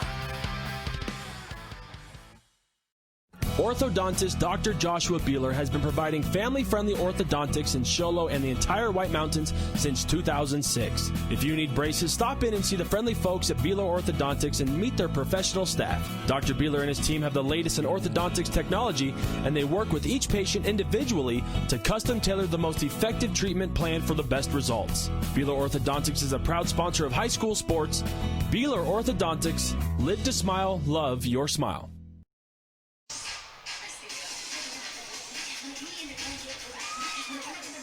20-14, Round Valley leading at halftime. It's again an awful, eventful first half, which gives us an awful lot to consider as far as the Beeler Orthodontics straight line play of the game. Beeler Orthodontics, live to smile, love your smile. And right now I think the biggest difference between these two teams as far as an individual play goes is Ortiz coming unabated off of the near corner and blocking a punt that set up Round Valley's second score that gave the Elk their first lead. Yeah, that was a big play because they stopped Snowflake 3 and out and then just capitalized on their long drive. So that is a huge play right now. You know, I was trying to think, Derek, about what does Round Valley need to do differently, and I'm not sure, but I think if I'm Coach Bell, I'm telling my guys, hey, we need to make somebody else beat us. We're just going to do what we need to do to stop Taryn Green, and let's see if somebody else can beat us. Because we saw last week Show Low played right with Snowflake the whole time until Taryn Green came into the game. And so that's a lot of weight to put on a young man. And so if Round Valley can have an answer for him, that might shut the door on Snowflake. It ought to be noted, though, going back to Thatcher, first game on the road again, it's a 2A team, but Thatcher plays really big. Thatcher's good. And it was McKinley in the second half that was able to grind out the yardage that the Lobos were needing to get that win secured. So it's not as if they don't have another capable back there. I agree. I think they do have capable players. They just haven't come to play here so far tonight. As we get a good look at the halftime calm talking to. You like calm to see is a that, relative though. term. I like that. Little fire. That's a nice segue into the Deemer's glass shattering hit of the game. Right now, the Lobos are getting an old school talking to during halftime, trying to get them fired up. Deemer's Glass, of course, if you need glass for your home or business, call Deemer's Glass in Lakeside. It's hands down the best place to go. Quality glass at affordable prices. Deemer's Glass, call 1-888-GLASSMAN. This has been a game that has, for the most part, been won in the trenches on both sides when they're clicking, so there hasn't necessarily been any of those big glass-shattering hits. But I agree. There was one, and it was right here at the end of the half when Cantrell scrambled and Owen Young came up to make the stop, and they had a pretty good collision, quarterback on quarterback. Only one was on defense, and Young came up shaking that left arm a little bit for a little stinger, but there was no way. That's when you don't look at the sideline because you know they're going to ask you if you're okay and try to get you out of the game. And so Young just ran back, shaking his arm. But that was probably the biggest hit we've had out in the open field so far in this game. I want to give a quick shout-out to a couple players on both sides, though, as Jaden Cisco has been playing defensive tackle. Hasn't necessarily had any glass-shattering hits, but he's certainly been occupying space and has had a couple of enthusiastic stops, as has Taryn Green out of the middle linebacker position. He has been in the mix of an awful lot of stuff and has slowed things down on more than a couple of occasions for the Lobos. So not necessarily glass-shattering hits, but still enthusiastic defensive play. Yeah, absolutely. And then you talk about for Morgan Arona, outside linebacker for Round Valley, He's not a guy who's going to have earth-shattering hits because he just doesn't have the size. But, boy, he has been all over the field and made key stops for the Elks. So it's a tight one. Round Valley is poised to start the second half with the football after the Lobos won the toss and elected to receive to begin the football game. The Elk already with a 20-14 lead. It's going to be a huge series coming out of this one, as we will begin it for you right after this. It's Show Ford's presentation of high school football on iTalk 106.7 and iTalk1067.com. Who sells the #1 truck in America? Show Ford. That's right. Not only do they sell it, Show Ford is the best place to buy it. Why? Guy Hatch guarantees it. In fact, he guarantees you'll get the best deal on your next Ford car, van, or SUV as well. It doesn't matter what you buy. Show Ford has the best deal. Show Ford on the east end of the Deuce and at ShowLowFord.com.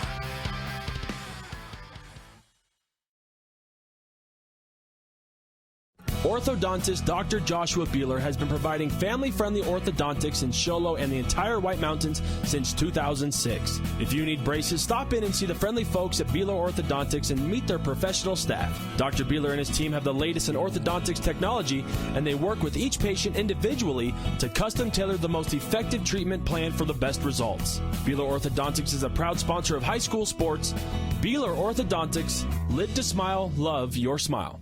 When you think glass, think Deemer's Glass in Lakeside. Deemer's Glass offers the best selection of quality glass with affordable prices. They do full home window packages, replacement windows, custom shower doors and enclosures, custom mirrors in many shapes, styles, and colors, glass doors and hardware, commercial glass for buildings and offices, skylights, screens, fire-rated glass for your fireplace or stove, window film, and more. Visit Deemer's Glass today on Porter Mountain Road in Lakeside or call 1-888-GLASSMAN.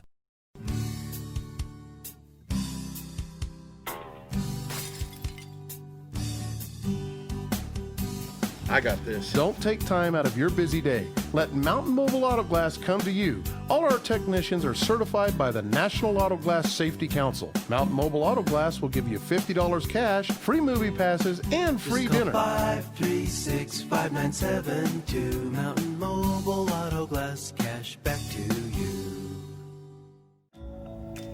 I chose Northland Pioneer College because their prices were affordable. I've learned everything about the hair, skin, and nails. I've gained confidence in what I'm doing, so I'll be successful when I get out in the salon. This is an industry where I'll always have a job, and a job where I can express my creativity and make my own hours. I have transformed my life by coming to NPC.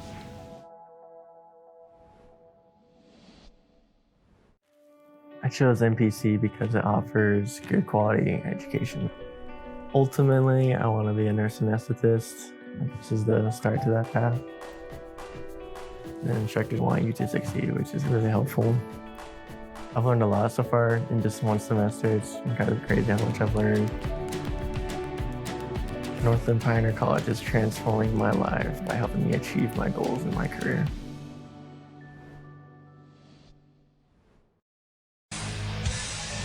20-14, Round Valley leading and set to receive the football. Let's get a key to the second half here, Mike. Ace Hardware has a 24/7 locksmith. The next time you're locked out of your car, just need a key replaced any hour of the day or night, any night of the week. Call Ace Hardware, your helpful place for 3 locations in Pine Top, Overgard, and Show Low.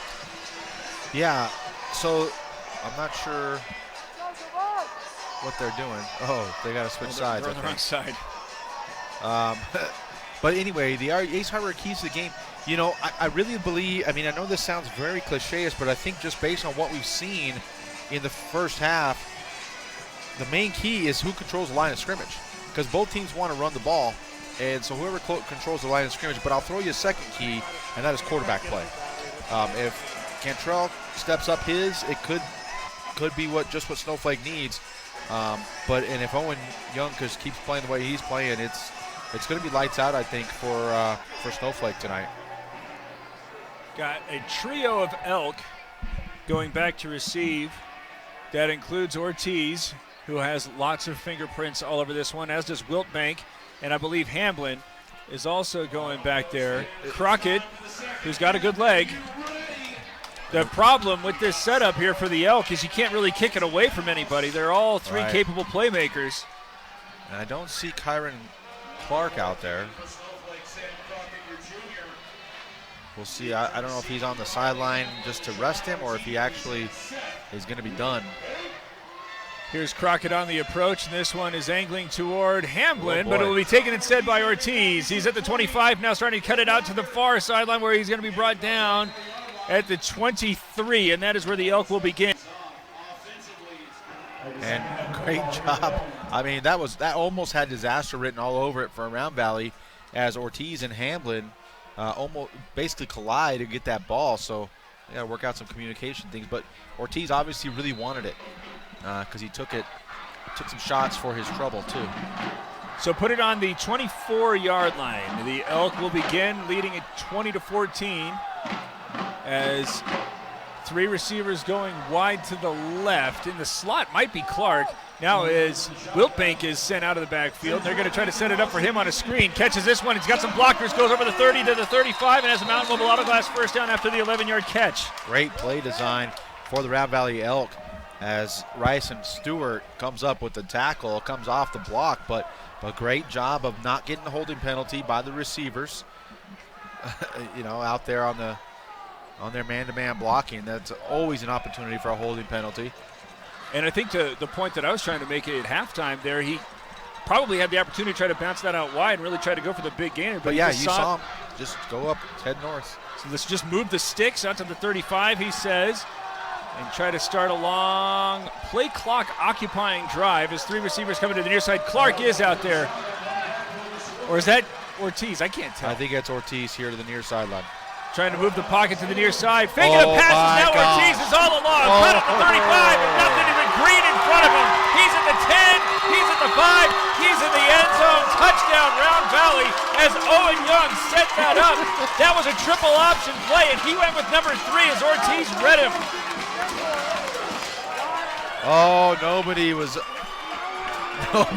the zip code with Ortiz, as you said, and as I said at halftime, quarterback play, and there you see Owen Young, the senior, running the RPO. Boy, I thought for sure he was going to run it. He actually had some room to run it. He had Wiltbank to block for him, but he kept his eyes down the field, and he found Ortiz wide open. And I credit Young also. I don't know if he meant to do this, but he underthrew him. You can't afford to overthrow a guy in that situation. 27-14 as Garcia's got the extra point up and good. 11 minutes and 5 seconds left, and the Lobos are in desperate need of an answer, trailing now by 2 scores. It's Sholo Ford presentation of high school football on iTalk 106.7 and iTalk1067.com. All right, you're clear for 30. Who sells the #1 truck in America? Sholo Ford. That's right. Not only do they sell it, Sholo Ford is the best place to buy it. Why? Guy Hatch guarantees it. In fact, he guarantees you'll get the best deal on your next Ford car, van, or SUV as well. It doesn't matter what you buy. Sholo Ford has the best deal. Sholo Ford on the east end of the Deuce and at sholoford.com.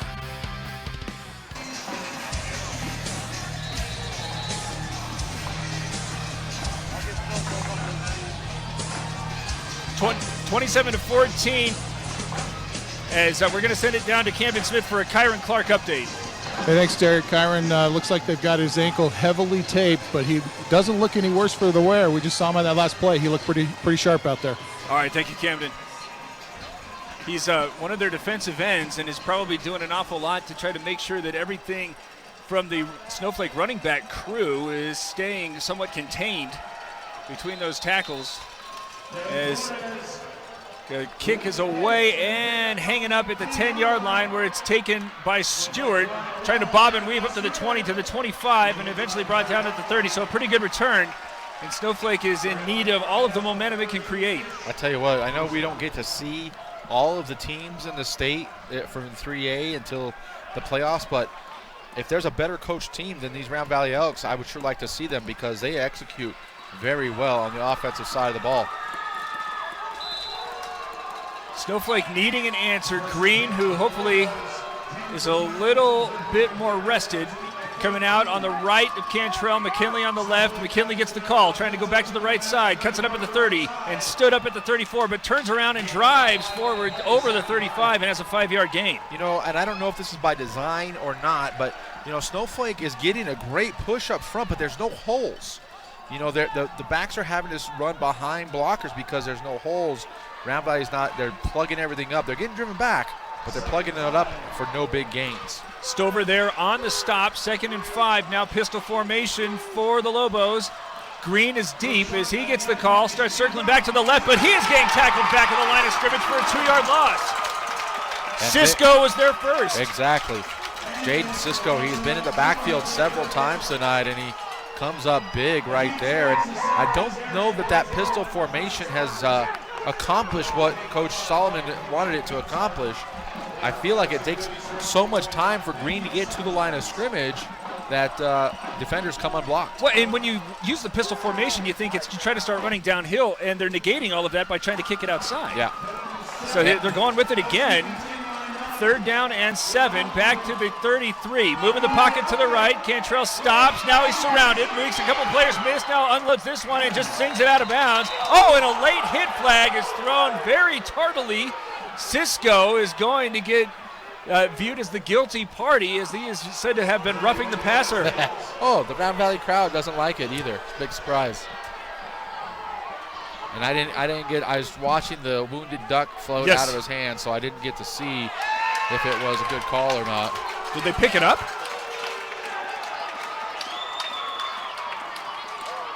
Oh, they said it's grounding. What? How was that grounding? Huh. He was out of the pocket. Out of the pocket. There was a receiver on the sideline.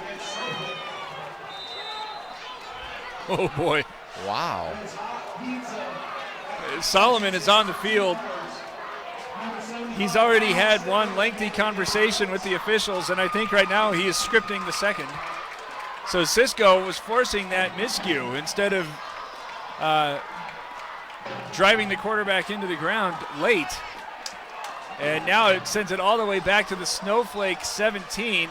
Wow. And Hamblin is at the 40. Oh, and it's a low snap, one hopper, but had by Crockett. He gets away a great kick, all factors considered.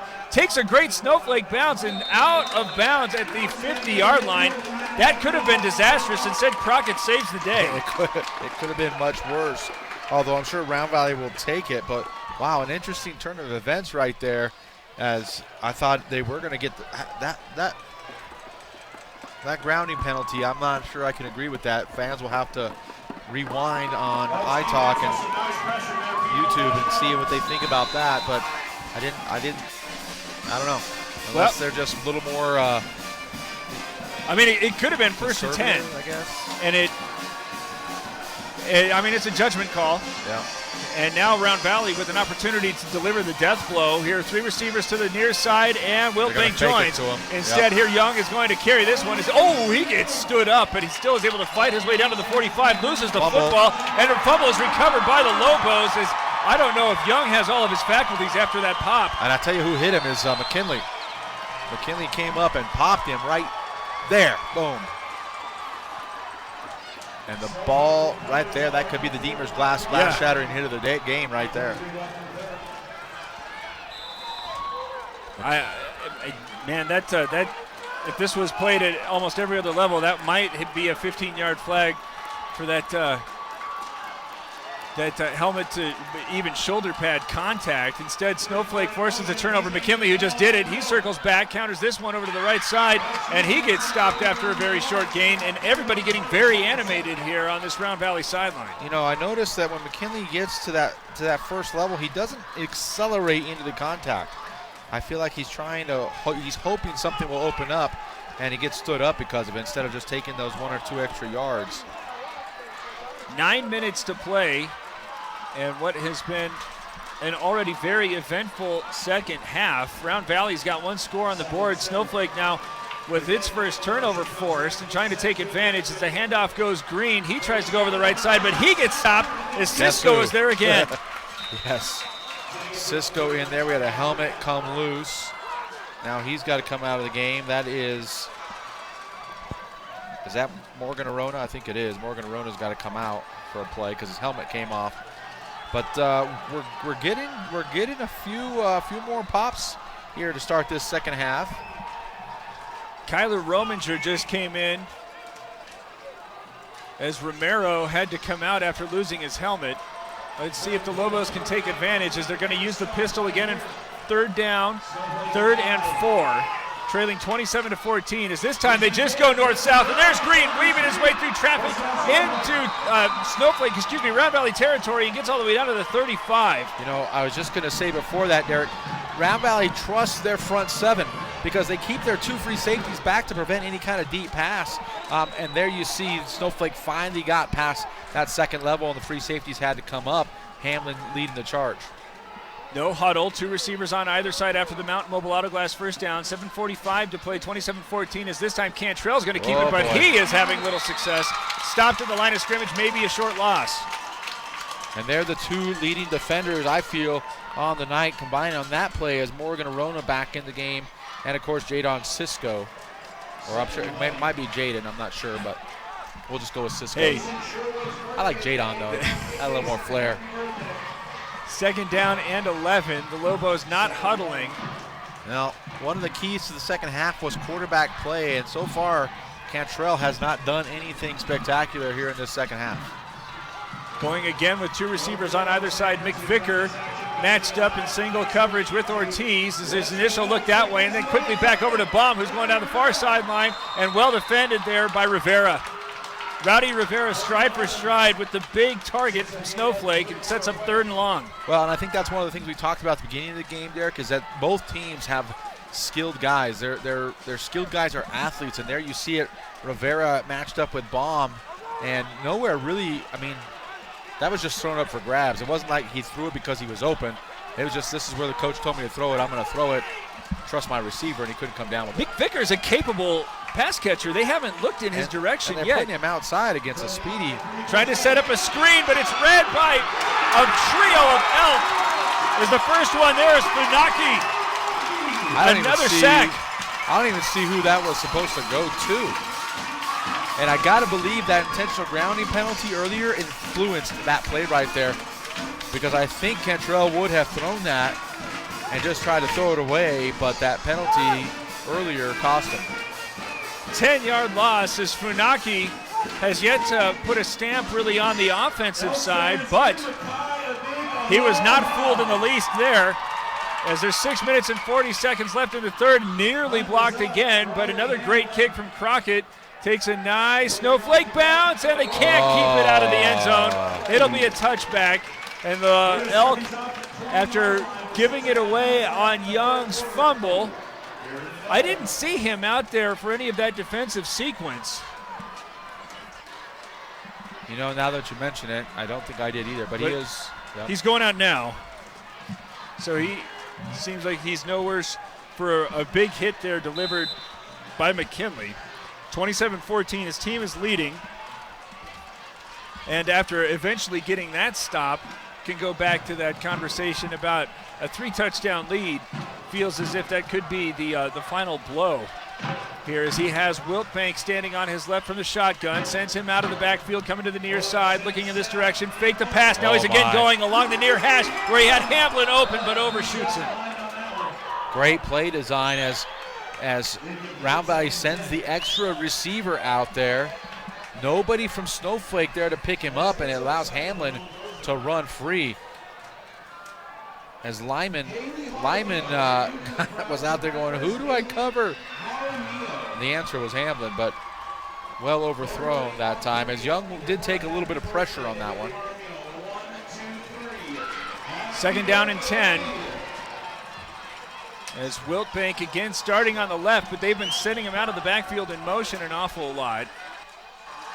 Got a lone man in Funaki out on the left as well, as this time it's a straight give to Wiltbank. He's going to have to make a couple of men miss at the line of scrimmage, and instead Irvine is going to be there delivering a hit and wrapping him up.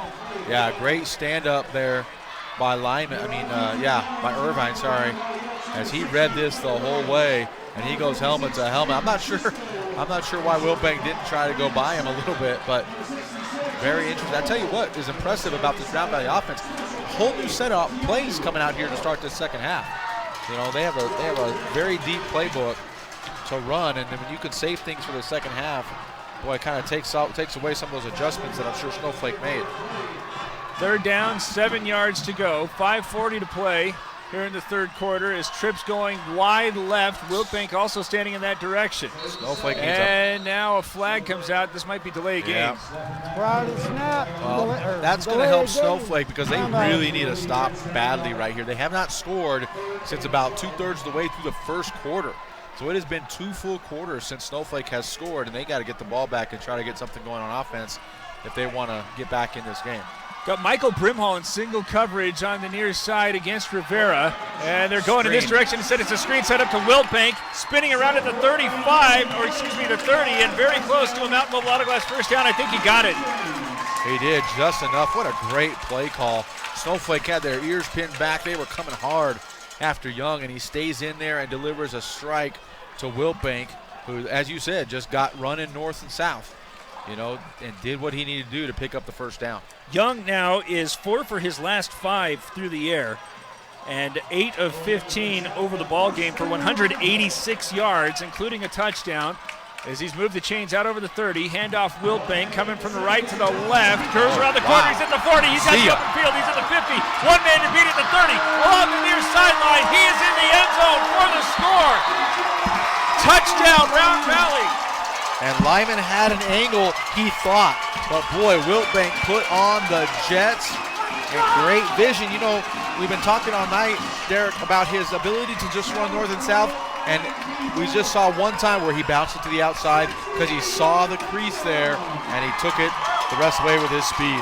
I think maybe he had been baiting Snowflake by being so conservative up to that point.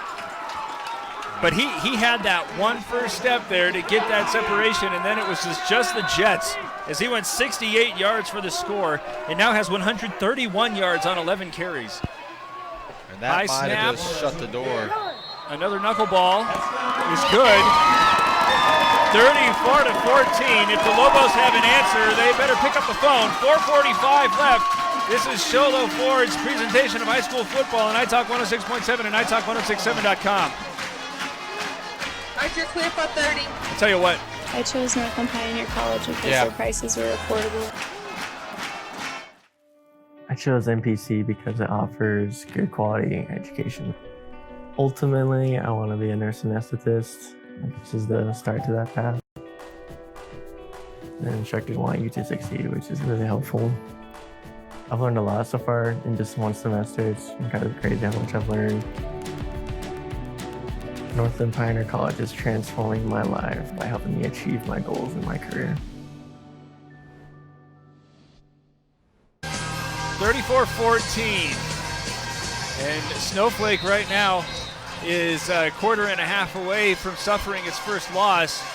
There's an awful lot of bounce on the Round Valley sideline. The Lobos look as if their sails are lacking wind. Well, it's now or nothing for the Snowflake Lobos, down 3 scores. Just like that here in the second half. I think Josh Solomon has joined Rice and Stewart to receive this kickoff. It's going towards what I believe to be Solomon as he catches this one at the 10, moved up to the 20, slips some tacklers, gets to the 25, and is eventually brought down to the 29. Knocks down his own man. Hey, if you're not blocking, you're in my way. That was actually Lance Christensen. Number 20, yeah. Well, not bad. Got it. And I believe that's Coach Solomon just trying to give his starters a little bit extra rest, as they are going to need all they have right here on this offensive series. Stewart wide right, bombed the lone man on the near side as the handoff instead is giving to McKinley. A flag comes out late as McKinley is brought down over the 30, maybe the 32, but this looks like it's a hold. And that's not the direction the Lobos want to go. I do not understand. Got a block below the waist. Black, number 62. Okay, that makes sense. Because 72, Carter Solomon ended up on top of 62, which is not a penalty. Like, you can pancake block, but I think what happened is 62 went too low. So 62 is Gannon Earhart. And he gets to come to the bench for his troubles. I would not want to be part of that conversation. No. Well, coaches are probably feeling not as bad as they could, up 34-14, but 4:29 left, and there's a Mountain Mobile Auto Glass first down. He seldom had Mountain Mobile Auto Glass first down. I was going to say, I don't remember the last time you even said that for Snowflake. Pistol formation, receivers on either side.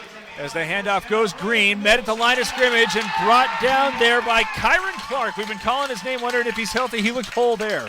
Well, whole enough at least. You can see the tape from here.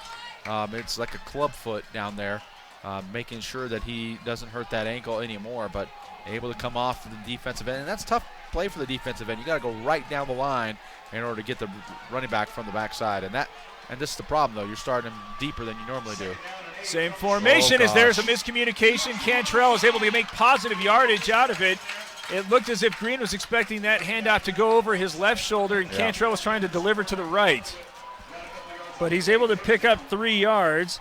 Incidentally, that's his 7th carry for 26 yards. Taryn Green, 18 carries, 136 yards. Mason McKinley has 9 carries, 38 yards. Boy, for all those yards and carries that Green has, not a lot to show for on the scoreboard for the Lobos. They've got to be able to get a little bit of some big plays.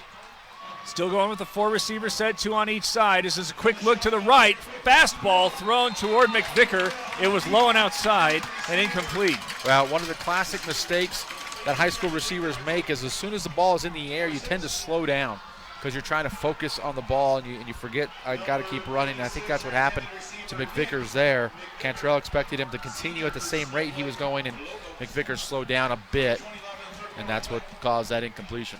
3 minutes and 20 seconds left. They got the penalty first down, but otherwise not a lot doing offensively. Here's a fake as they're going to try to set this one up for Stewart, who throws this one toward.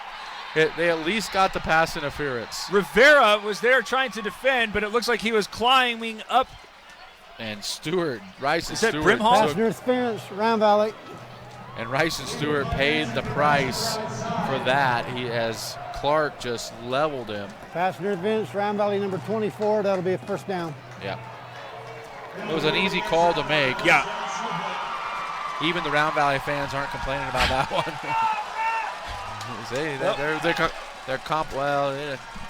The ref didn't help him on that one. That was clearly a penalty. So a second Mountain Mobile Auto Glass first down on a penalty. This moves the ball into Round Valley territory as Green this time will stand to Cantrell's left. Still going with 4 receivers. Brimhall, who is on the receiving end of that one, is lining up wide left, but instead the handoff is going to go to, who is that? That's Camden Brimhall. Yeah. Picks up 3. Boy. And Kyron Clark he does not look well again, tape or not. He's coming off the field, and I got to believe they're going to have to sit him the rest of the game. You can't afford, with playoffs in a couple weeks and a big matchup with Blue Ridge, you got to have all of your weapons.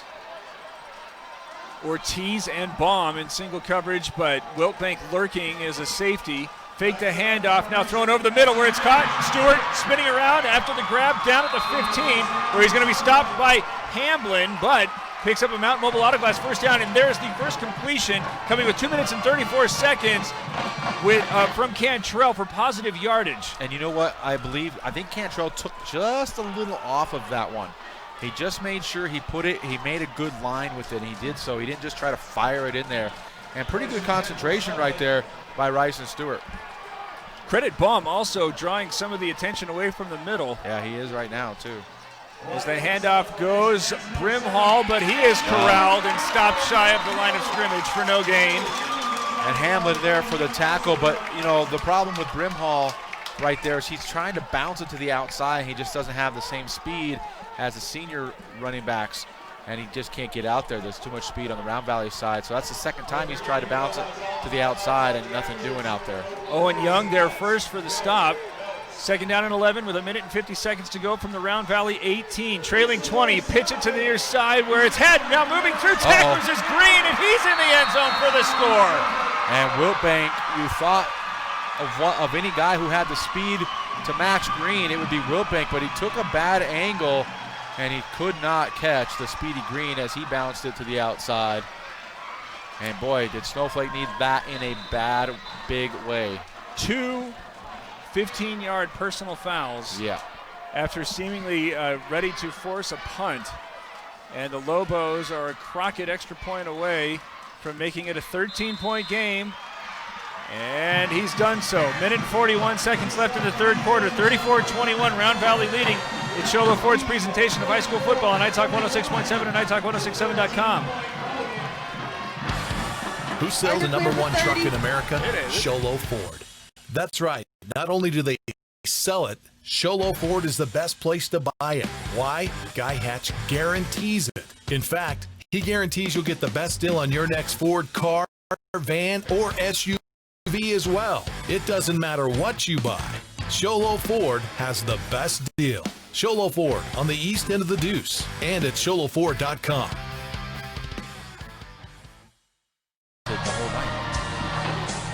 34-21 as Snowflake uses the offense to creep a little bit closer, but the conversation we're having off the air, Mike, is whether or not the Lobo defense has forced a punting unit out for Round Valley, and I don't think it has. I can't remember a punt. So they got the stop on the missed field goal. They got the stop on the fumble. And I think that's it. I think that's it. Round Valley has scored every other possession. The triad of Hamblin, Ortiz, and Wiltbank going back to receive Crockett's kick.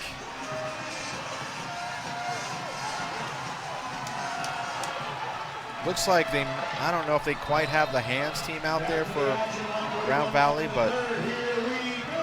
They were ready for it as that does not travel 10 yards and goes in the wrong direction. If I'm a Round Valley guy, I'm going to pick it up. Yeah. Oh, wait, we got a penalty. It didn't go 10 yards. Well, I'm not sure what the second penalty is for right here.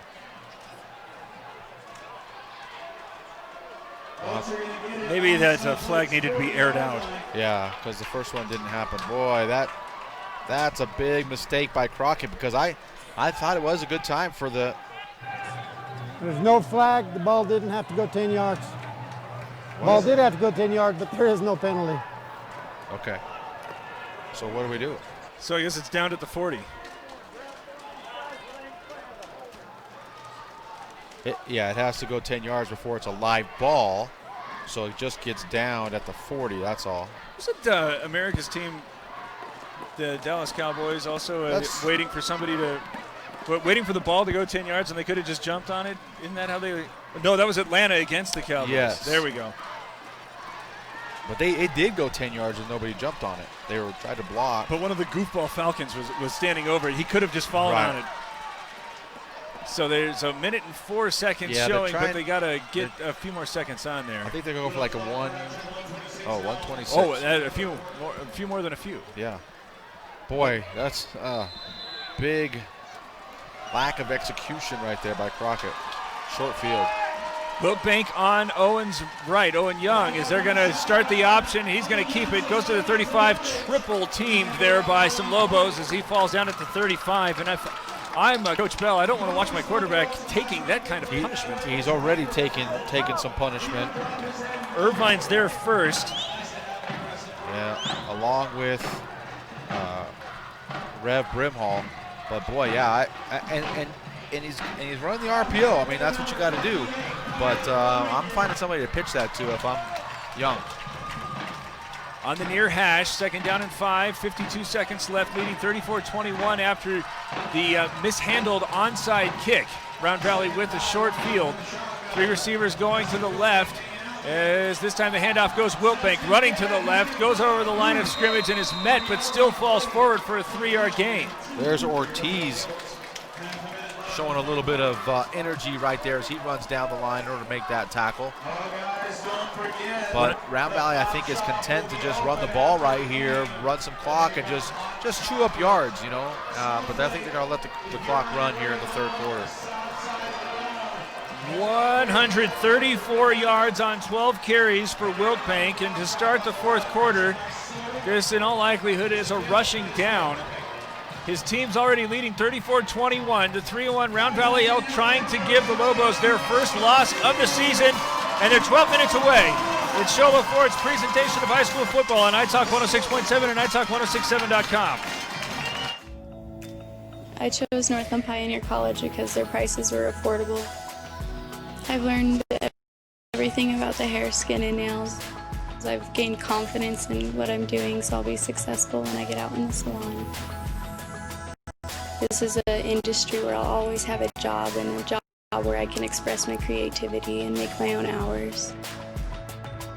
I have transformed my life by coming to NPC.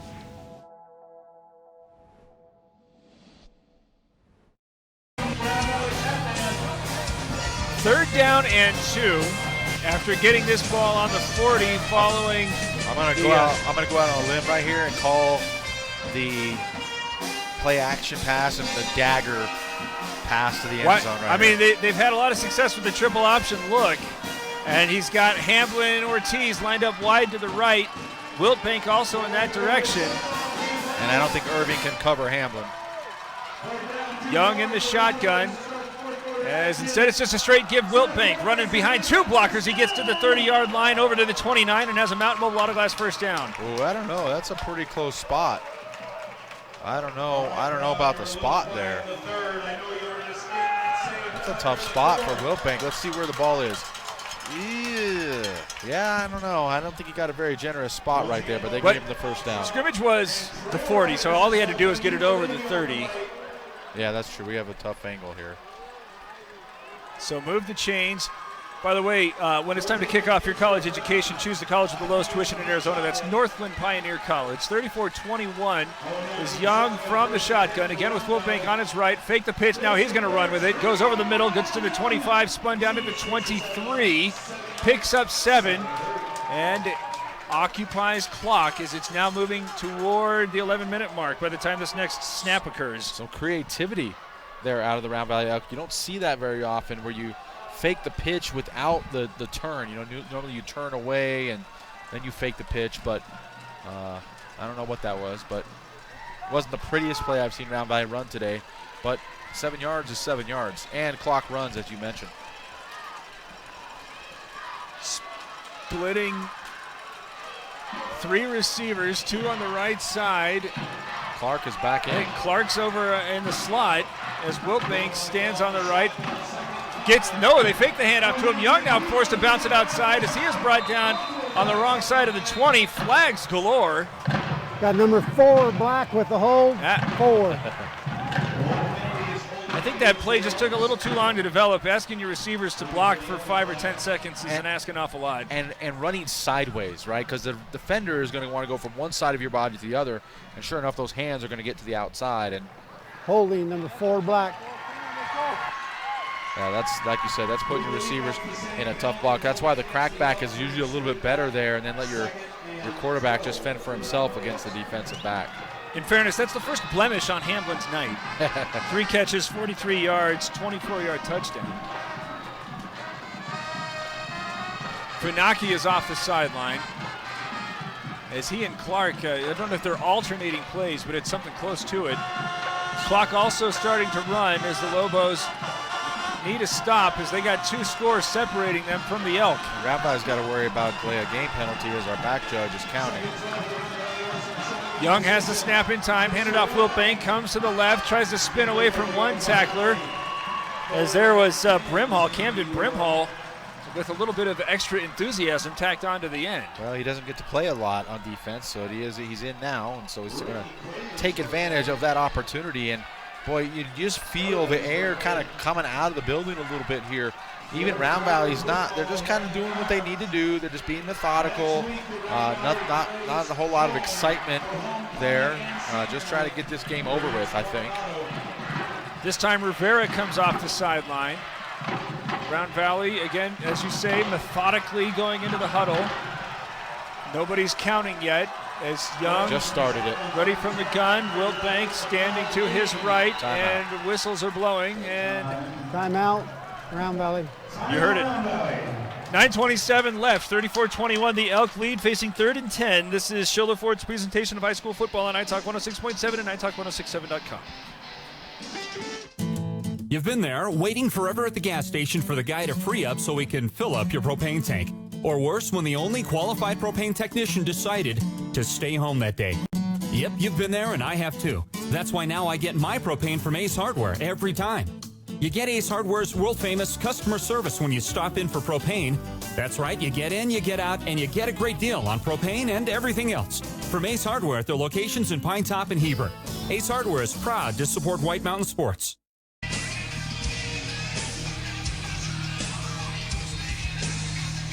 Round Valley uses its first timeout. Not a bad use of the timeout because, you know, delay a game penalty really puts you in a tough, obvious passing situation. Although 3rd and 10, I mean, I would think they could go to the air, although I think they're just going to run it. And so, you know, try to keep your team manageable. They ran the play clock all the way down before they took the timeout, so no loss on the clock. 3 receivers coming to the near side. Clark's in the slot. Rivera, the lone man, wide right. As they're dropping back, looking to the near side to pass, going toward the end zone where there's 2 receivers available. And Ortiz can't come down with it. Jump ball. Interesting play call. I don't know if I like that. Because guess what? Stops the clock. 9:19, plenty of time also. And now, though, see, because here's the thing. If you're going to go for it here on 4th down, which they're not, they're bringing in the field goal. But go 2 downs. Go 5 yards and 5 yards with running plays. That felt like the kind of play you'd run if it was 3rd and 2 and you were planning on going for it on 4th down or something. Right. But oh, he's going for the 46-yarder here. He's got a little bit of wind coming from underneath the gate behind him.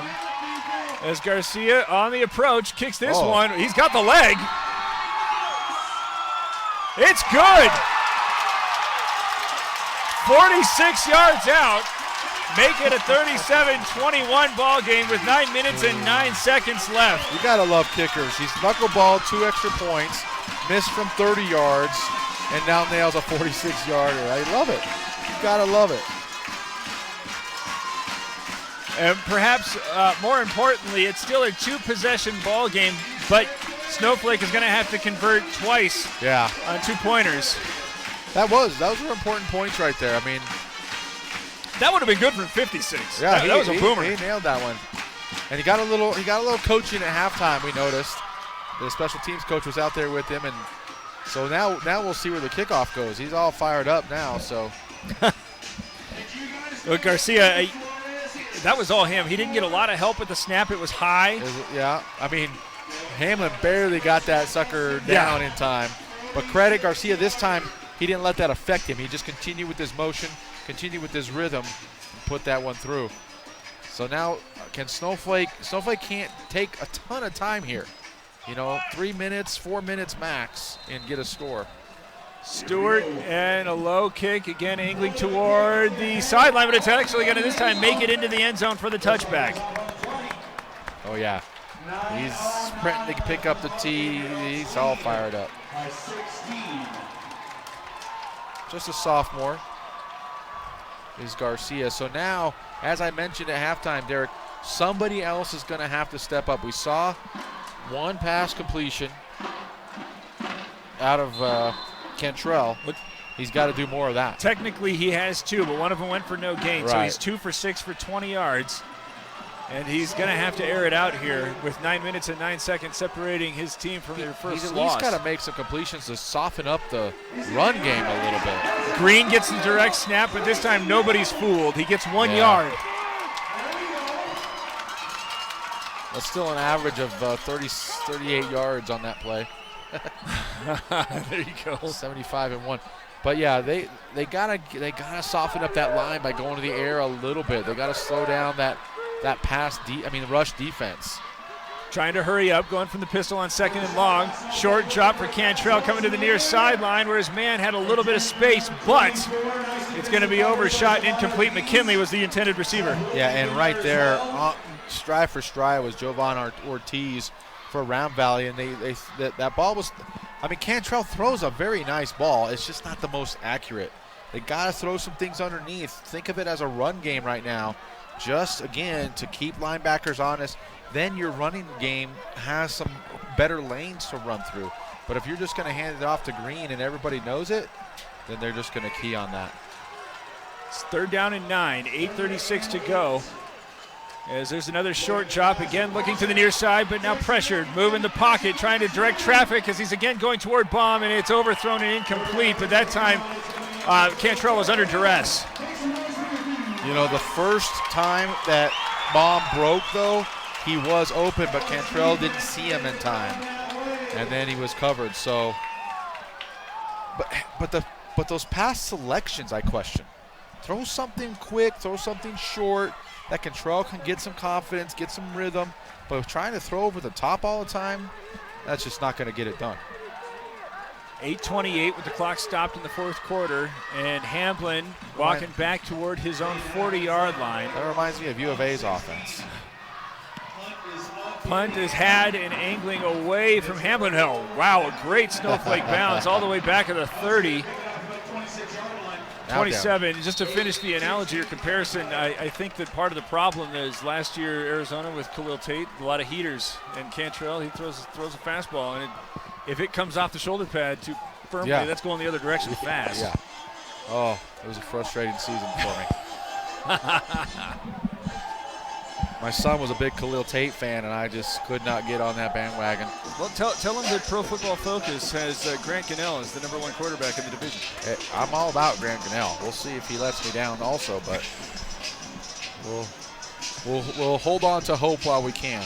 This analysis is brought to you by Dylan Smith, the biggest Arizona Wildcat fan on the mountain. 37-21. The Round Valley Elk with the ball and the lead. 8 minutes and 16 seconds left. Starting on their own 27 after great kick by Crockett.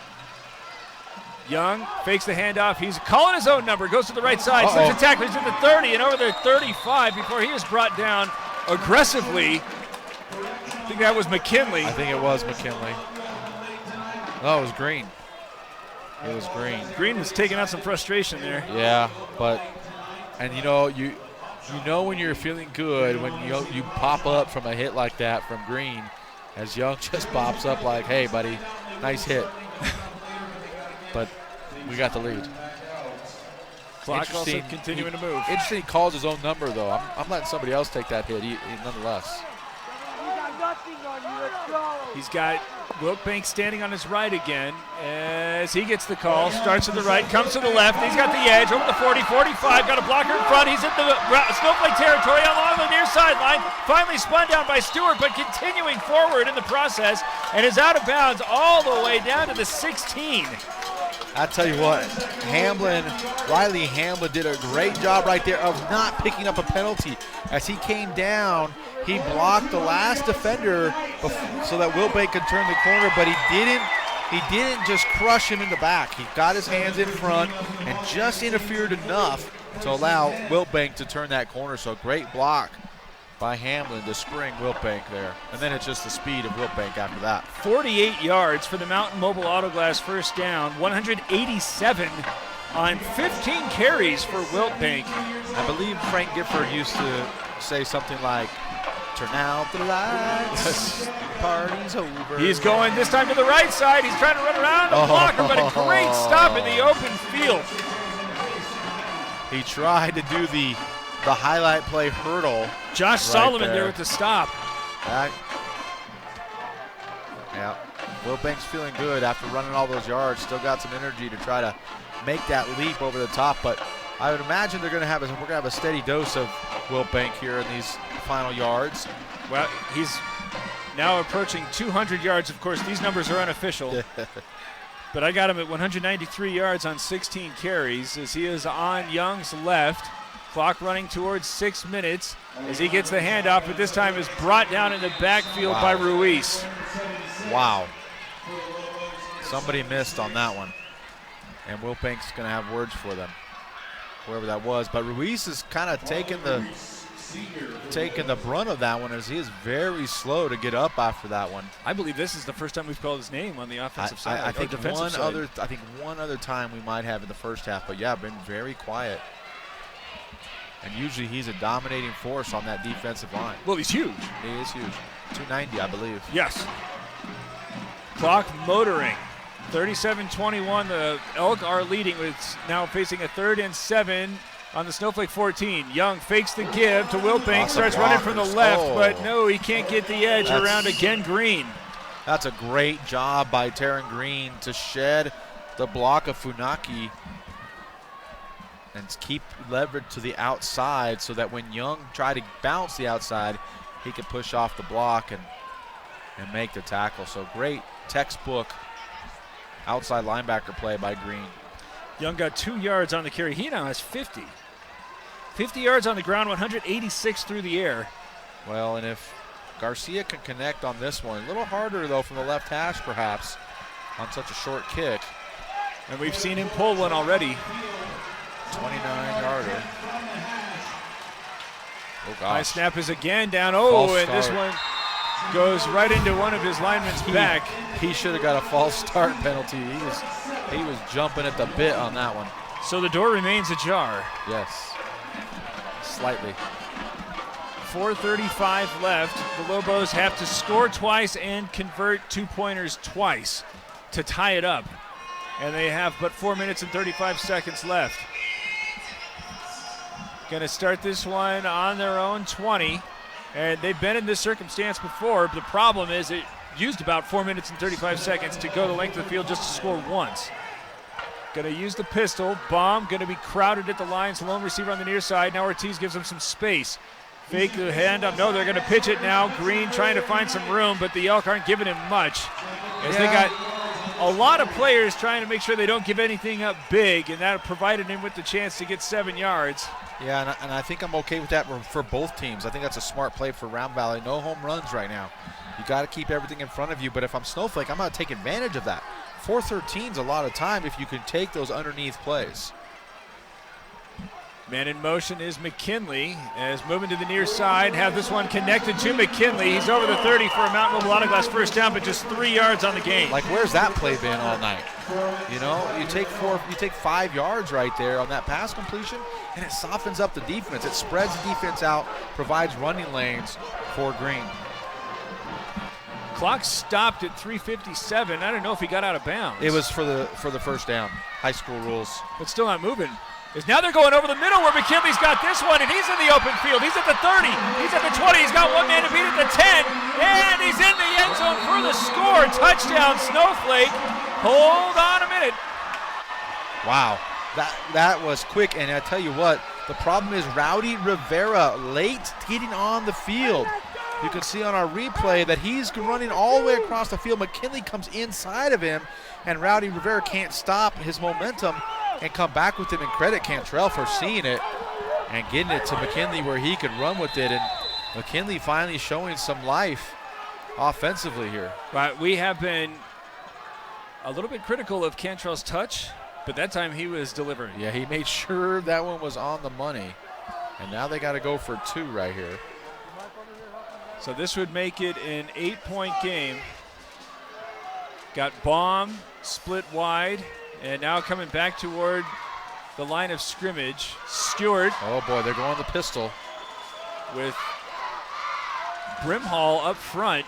Handoff goes Green. No, they fake it going toward the goal line with the pass completed to Brimhall.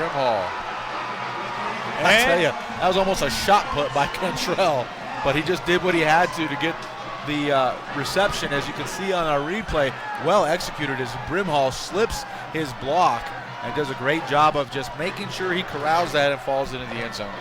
All right, so 3 minutes, 46 seconds to go. Hey, let's take a break.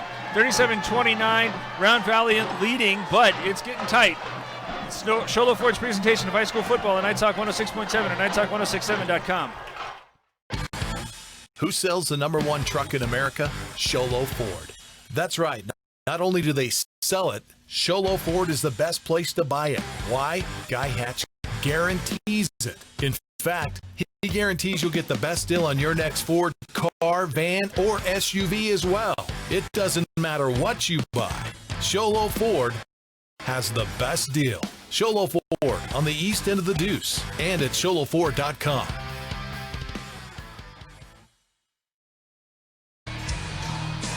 Now, there's no need to attempt an extra point here, an onside kick, trailing 37-29 with 3 timeouts. The last one didn't go over so well.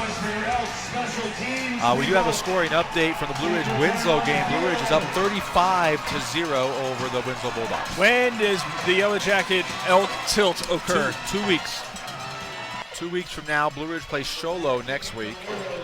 So this Northland Pioneer College kickoff is not going to be ordinary, as this is a fastball right at Clark, who's able to take the short hop and gather that into the breadbasket.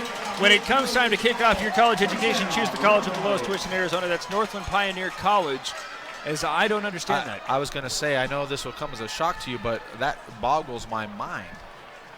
That was not, that wasn't even close to coming up with that, and you just gave Round Valley a short field. With all of your timeouts. Yeah, timeouts. 3:46 is a lot of time. If absolutely nothing else, the Elk can force you to use all the timeouts by keeping the ball down and turn the field around on you. Just punt it deep, and now you got a long way to go with no timeouts. Yeah, that was not, I would have kicked that one away. So Wilt Bank, who is getting close to 200 yards, is on Young's right. As they set up the option, Young's going to keep this one. He goes over the 50, he's over the 45, and he's very close to a first down. He's got 11 yards and a Mountain Mobile Auto Glass first down. Wow, nobody home on the outside, on the edge for the Snowflake Lobos. Nobody kept contained. I believe the last man out there was, we don't have his name, number 70, who's coming up limping, but just a great job by the Round Valley right side, just crushing down that whole side. And the funny thing is, Young wasn't even like running hard. He was kind of feeling his way through there, ready to pitch if he had to, but nobody came up to stop him. Took the chains a while to get set, so the clock now moving. 3 minutes and 24 seconds left. Round Valley holding on to a 37-29 lead. Wiltbank now on Young's left. 3 receivers also going to the near side as the handoff goes Wiltbank. He goes over the right side, spun around, but he's still on his feet as he gets to the 40 and picks up positive yardage when it looked like he was going to be stopped for no gain. Gain of 3. He's at 194 yards on 18 carries. Boy, Carter Solomon just stuck out a big paw to slow down Wiltbank enough. But boy, luckily he did, because Kyron Clark threw a great block on the inside as he came up in the hole as the lead blocker. And Wiltbank had more room to run, but Solomon just knocked him off with that big mid out there. But clock running and no timeout called. Interesting. Okay. I guess you want to save one for the offensive side? You can't. I don't think you can save it. You got to use it right here. 2:29 left. Now timeout. Now Round Valley has to use its second timeout, but 30 seconds come off the clock. Well, yeah, so that's not a horrible call. 37-29, Round Valley with the lead, 2:27 to go. This is Shoulder Ford's presentation of high school football on Night Talk 106.7 and NightTalk1067.com. Orthodontist Dr. Joshua Beeler has been providing family-friendly orthodontics in Show Low and the entire White Mountains since 2006. If you need braces, stop in and see the friendly folks at Beeler Orthodontics and meet their professional staff. Dr. Beeler and his team have the latest in orthodontics technology, and they work with each patient individually to custom tailor the most effective treatment plan for the best results. Beeler Orthodontics is a proud sponsor of high school sports. Beeler Orthodontics, live to smile, love your smile.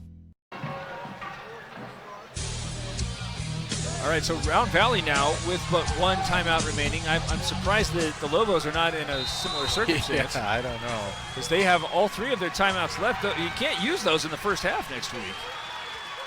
So 2:27 left, 2nd and 7 on the Snowflake 40. Wiltbank, they fake the handoff to him. Young keeps it. He's got blockers as he runs up to the the 36, and there's a timeout taken by the Lobos. Timeout. Snowflake. So it will be 3rd down and 3. Yeah, I don't know if they misjudged that or what, but yeah, you're saving one. They're saving one for offense for some reason. So is that the best you can estimate? Is the strategy that's being employed? I got it, or else they just lost count of the downs or what? But obviously you're going to take one after 3rd down, but on 4th down you don't have to take them. And if they pick up the 1st down, it doesn't matter anyway. Yeah. Well, it's 3rd down and 3 on the 36-yard line. If they don't get this 1st down, I can't imagine they're going to go for it. I mean, even if you kick it as a touchback, any amount of yardage, you're going to force them back. I don't know, though. Round Valley may have enough confidence in their running game and their run-pass option. They might go ahead. 3 receivers near side. Wiltbank also on the left of Young. Rivera, the lone man, wide right. 3rd and 3. Handoff goes Wiltbank, trying to get to the outside. He's got one block as he gets to the 35, cuts it up to the 30, and he's got the Mountain Mobile Auto Glass first down, pending a flag that is on the far sideline. Well, and I think it should have come back even further. I think they missed a hold on number 66 here as he just grabbed and tackled somebody, but they got the guy on the far side, and now we got an injured player. Oh, Rivera pushes Brimhall in the back. I don't know if he's the one that's down, but that's the thing that most frustrates a coaching staff when you block somebody illegally and there's nothing extra that could have occurred after your illegal block. Yep. No reason for it at all. So it's not, it might be Irvine who's down. It could be, because I don't see him taking a knee, and that's Now, the problem is that they did pick up, I don't know if they're moving the chains. Well, it'd be a spot foul.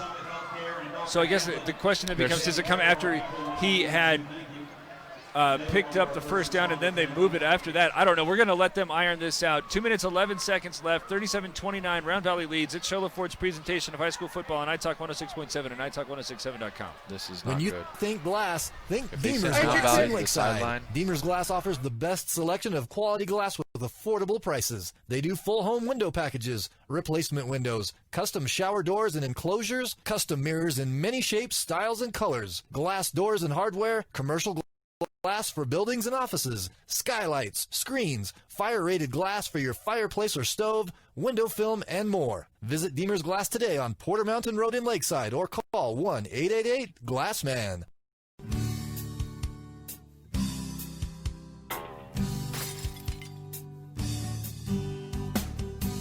I got this. Don't take time out of your busy day. Let Mountain Mobile Auto Glass come to you. All our technicians are certified by the National Auto Glass Safety Council. Mountain Mobile Auto Glass will give you $50 cash, free movie passes, and free dinner. 536-5972. Mountain Mobile Auto Glass, cash back to you.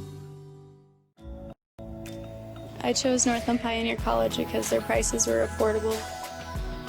I've learned everything about the hair, skin, and nails. I've gained confidence in what I'm doing, so I'll be successful when I get out in the salon. This is an industry where I'll always have a job, and a job where I can express my creativity and make my own hours. I have transformed my life by coming to NPC.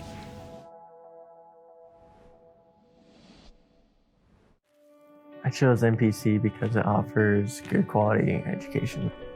Ultimately, I want to be a nurse anesthetist. This is the start to that path. And instructors want you to succeed, which is really helpful. I've learned a lot so far in just one semester. It's kind of crazy how much I've learned. Northland Pioneer College is transforming my life by helping me achieve my goals in my career. Summit Healthcare Regional Medical Center is a proud supporter of high school sports. Many of our local sports players were born at the hospital, where Summit Obstetrics offers comfortable individual rooms for mom and baby. In case of a sports injury, the hospital ER is always staffed and prepared to take on the most serious injuries, and Summit features an advanced diagnostics department with state-of-the-art equipment. The Summit Healthcare Orthopedic and Therapy teams can help sports players overcome injuries and return to the game. Summit Healthcare Regional Medical Center wishes all players a successful and healthy season this year.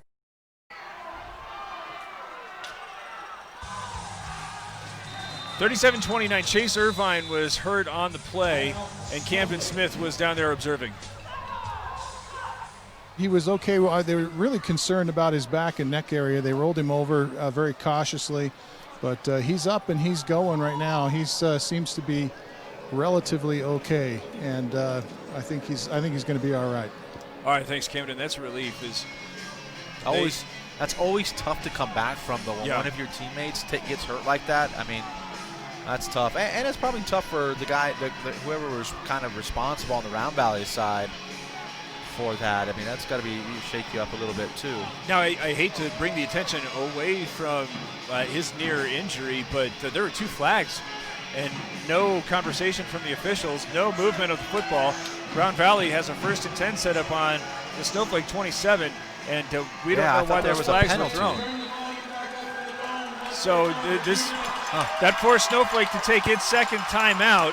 1st and 10, Round Valley leading by 8, and is at this point one first down away from putting this in the icebox as the handoff goes to Wiltbank, who trips in the backfield but still stumbles forward and picks up a yard.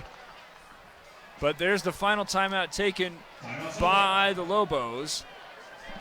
37-29, they trail. So now I'm trying to do the math, and it seems as if they the soonest could get the ball back was somewhere in the neighborhood of 36 seconds, maybe even fewer. I think maybe 46, but something like that. Seth Wiltbank now with 195 yards on just 19 carries, 2 scores as well. Jovan Ortiz, 65 yards, touchdown, 108 yards total through the air. Riley Hamlin, 24-yard score. He has 43 yards total. Owen Young, 8 of 15 for 186 yards passing and 12 carries for 64 yards. It's an arsenal here for the Round Valley Elk. And what's funny is, these games, these last 4 games are going to start to really paint the picture for the rankings from the 3A. As next Tuesday we'll have our first release of the rankings for football. And my guess is both these teams will be near the top of those rankings, but Round Valley has definitely looked like the better team tonight. Josh Solomon is out there in place of Irvine. As 2nd and 10, the handoff goes Wiltbank. He's again met in the backfield as that stop there from Camden Brimhall, if nothing else, is going to make it really hard for him to get to the 200-yard mark. Yeah, he lost a few there, but with the, they're going to run 2 more plays. They may even be thinking field goal here. That would put it out of reach if they could make it. You want to run the risk of that being blocked? Oh, that's true, because we've seen Garcia kick some low-line drives. Last one went right into one of his blockers' number. Yeah.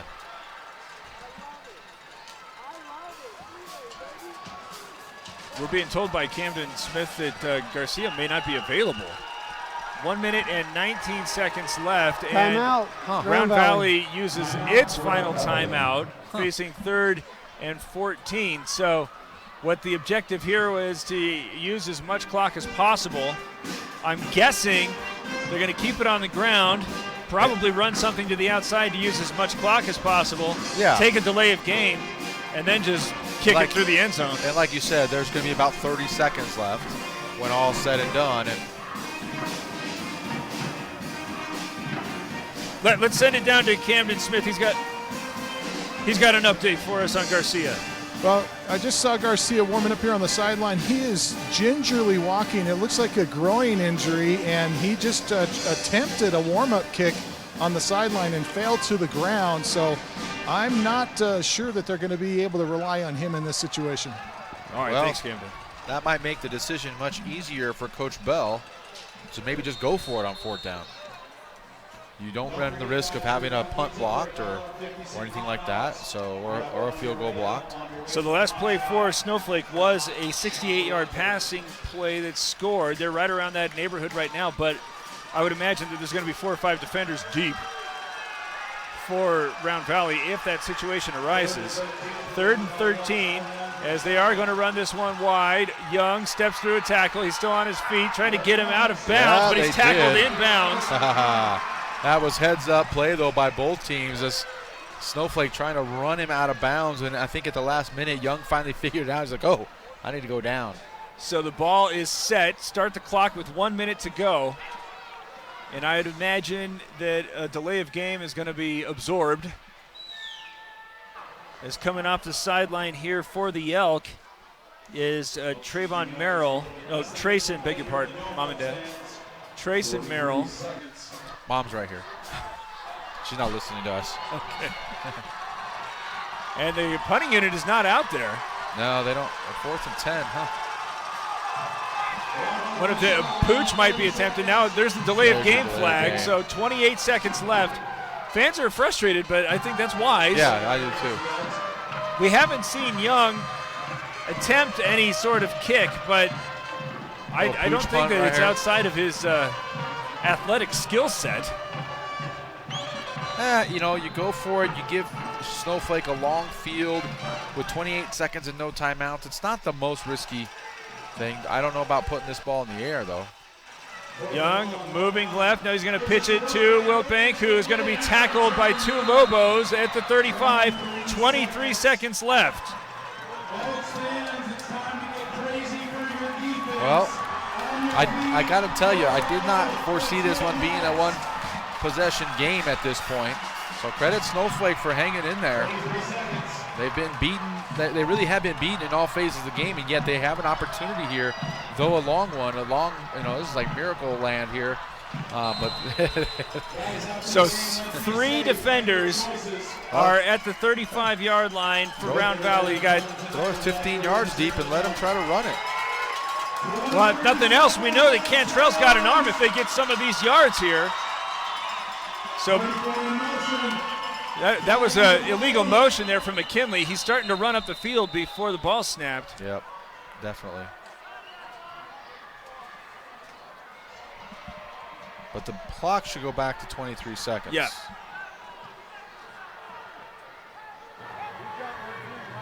False start, Snowflake.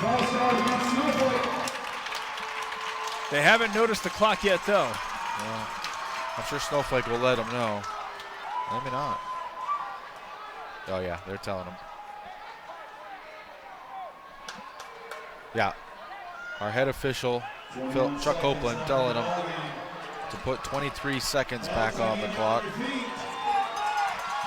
Right now, there it is. The scorekeeper, there we go. 23 seconds back on the clock. Move the ball back to the 26-yard line. 3 defenders around midfield. Hamblin now all the way back to the 40. 5 receivers set here for the Lobos as Cantrell wants to go to the far side. Now he's going to throw it up underneath, and it's deflected, and a pass interference flag comes out. I don't know about that one. Look at Cantrell's got 50 yards in that arm. That's true. 85 black, pass interference. He did put his hand on the shoulder pad and kind of used McKinley to push himself up on that one. So I guess not a horrible call, as we saw on the replay there. It was kind of far away, but push it up to the 40. Yeah, it doesn't change things a whole lot. Well, they are about 10 yards away from being able to take it to the end zone at least. Pistol formation for receiver set. McKinley comes in motion, and he's again turning up the corner, but this time there's no flag. Cantrell throws it up to he had Stewart, a man who was open. open but incomplete. Too much pressure.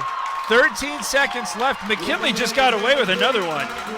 Pressure by Clark and Stover for the Elks, forcing Cantrell to throw that one before he was ready. So down is not really the problem here. The clock is. You got time. You got to go to the outside, though, here with 13 seconds left. You can't throw anything. Although the first down stops the clock. So I guess if you pick up the first down, you can go to the middle.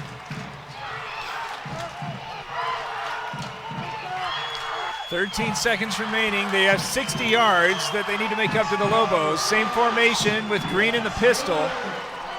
I don't know that Cantrell will have time to throw that far. Going to throw it backwards to Green, who's being tracked down by Clark and stopped shy of the line of scrimmage. And Snowflake is slow to get to the line. There's 3 seconds. There's 2 seconds. And Round Valley is 1. Round Valley delivers Snowflake's first loss on the season, and the Elks are in celebration mode.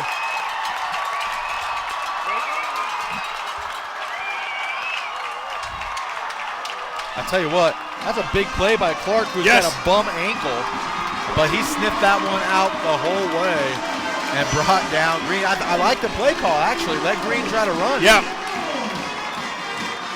You have been wondering what these guys were thinking coming up to the 3A ranks, and I think they just told us.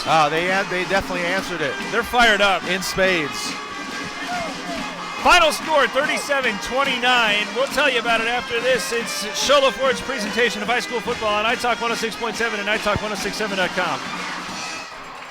The straight line play of the game has got to be the offers good quality education. Ultimately, I want to be a nurse anesthetist. This is the start to that path. And instructors want you to succeed, which is really helpful. I've learned a lot so far in just one semester. It's kind of crazy how much I've learned. Northland Pioneer College is transforming my life by helping me achieve my goals in my career.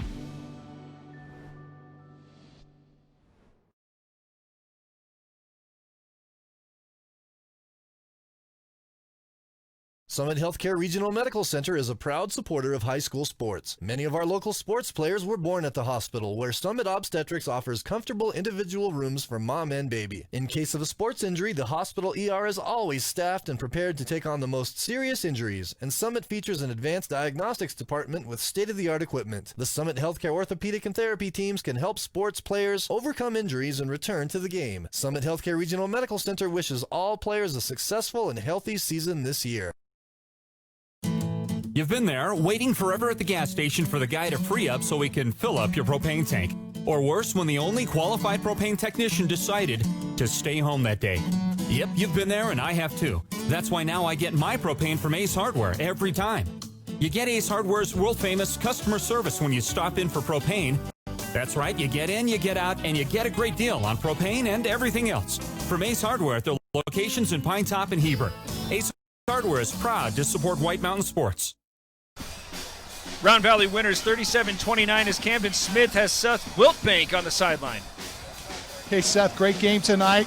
We got you for 192 yards on 21 carries. Talk a little bit about this game. How much does this game mean to you guys? It meant a lot. We worked hard for this game, and just the intensity at practice and stuff, just the amount of work our O-line has put in. I can just only thank them for the yards I got tonight. So coming into this game, everyone was talking about how physical and how big Snowflake is. What did you guys do to overcome that challenge? We just play harder. We have more heart, and we wanted this game. Awesome. Talk about your guys up front. Did they help you out tonight? Yeah, the amount of work they put in during the week is tremendous, and that's all I can say. I can just thank them for my yards tonight. Congratulations, Seth. Go celebrate. All right. Thank you. All right, Derek, back to you. Thank you. Camden, is that Seth Wiltbank? The 21 carries, 192 yards, but also 2 catches for 24 yards. As they're taking a look right now at the Beeler Orthodontics straight line play of the game, which is Jovan Ortiz catching the triple option look from Owen Young, and then taking that 65 yards for the biggest score of the ball game that provided the Elk with all the separation and so much room to play with. Yeah, it put them up 2 scores. It gave such momentum coming out of the half. And this was our our Deemer's Glass straight line. Oh no, this is not. No, but that was the Ortiz 65-yard score. As here comes the Deemer's glass shattering hit of the game. We'll get the lines in eventually. There's the crunch that led to the fumble. That was before the ball game was really in hand for the Elk, which felt like a potential momentum shifter. But really, you got to send an awful lot of credit to the Round Valley defense, and especially Jaden Cisco, as he was in the mix so often against this huge offensive line from the Lobos. Yeah, I think Jaden Cisco, you also got to credit Morgan Orona. I thought they did a great job defensively. And in the second half, Kyron Clark had some big tackles as well on a bum ankle, and so he really stepped up. I think they limited his play a little bit on the offensive side so that he could play on the defensive side. So, to a man, these Round Valley Elks did a great job. They were fundamentally sound. They were disciplined. They executed really well, I thought, and really controlled the game from beginning to end. Other than I shouldn't say beginning to end, because they gave up the 75-yard play, but other than that, they were really good. So quick bit of record keeping here is the Beeler Orthodontics straight line play of the game. Beeler Orthodontics, lift a smile, love your smile. Again, that was Ortiz with a 65-yard grab. And then Deemer's Glass shattering hit of the game. Need glass for your home or business. Deemer's Glass in Lakeside is hands down the best place to call. Quality glass at affordable prices. Deemer's Glass. Call 1-888-GLASS-MAN. The lone blemish right now for the Elk, a narrow 2-point loss to Safford, as you're talking about the power rankings that are probably coming out or going to feature a couple of these Tuesday, teams. Yeah. And Safford also, I believe, is undefeated at this juncture. Yeah, I wanted to look at their record just to kind of see. Phoenix Christian is going to be up in the top of the rankings as well. They do have a loss to Push Ridge, does Safford. So Push Ridge, I'm sure, will be they're not 3A. Are they up 3A? there. Yes, they are. They are 3A. You also got to bear in mind everybody else in Tucson isn't playing. Yuma Catholic beat Push Ridge, so it's going to be very interesting to see how they come up with these rankings. Blue Ridge has 1 loss, Snowflake has 1 loss, Safford, Round Valley, Phoenix Christian, Push Ridge. So who knows who's going to come out on top in the rankings. Well, look forward to that on Tuesday And we don't know where we're going to be coming at you from next week, but it is happening. As we thank you for starting your weekend with us here and spending some time. Thanks to Mike Reneo and everybody in the truck. I'm Derek Palmer, and this has been Shola Ford's presentation of high school football on iTalk 106.7 and iTalk1067.com. All right, This has been Shola Ford's presentation of high school football on iTalk 106.7 KNKI Pine Top and iTalk1067.com. Brought to you in part by Northland Pioneer College, Ace Hardware of the White Mountains, Deemer's Glass, Beeler Orthodontics, Summit Regional Medical Center, Octopus Car Wash, Mountain Mobile Auto Glass, and Little Blue Bird Studios. This broadcast has been a copyrighted production of iTalk 106.7 and Country Mountain Airwaves, a Kopaniki communications station. Any rebroadcast, retransmission, or use of this broadcast without the expressed written consent of iTalk 106.7 or Country Mountain Airwaves is strictly prohibited. For more information on this game and other games around the region, go to iTalk1067.com.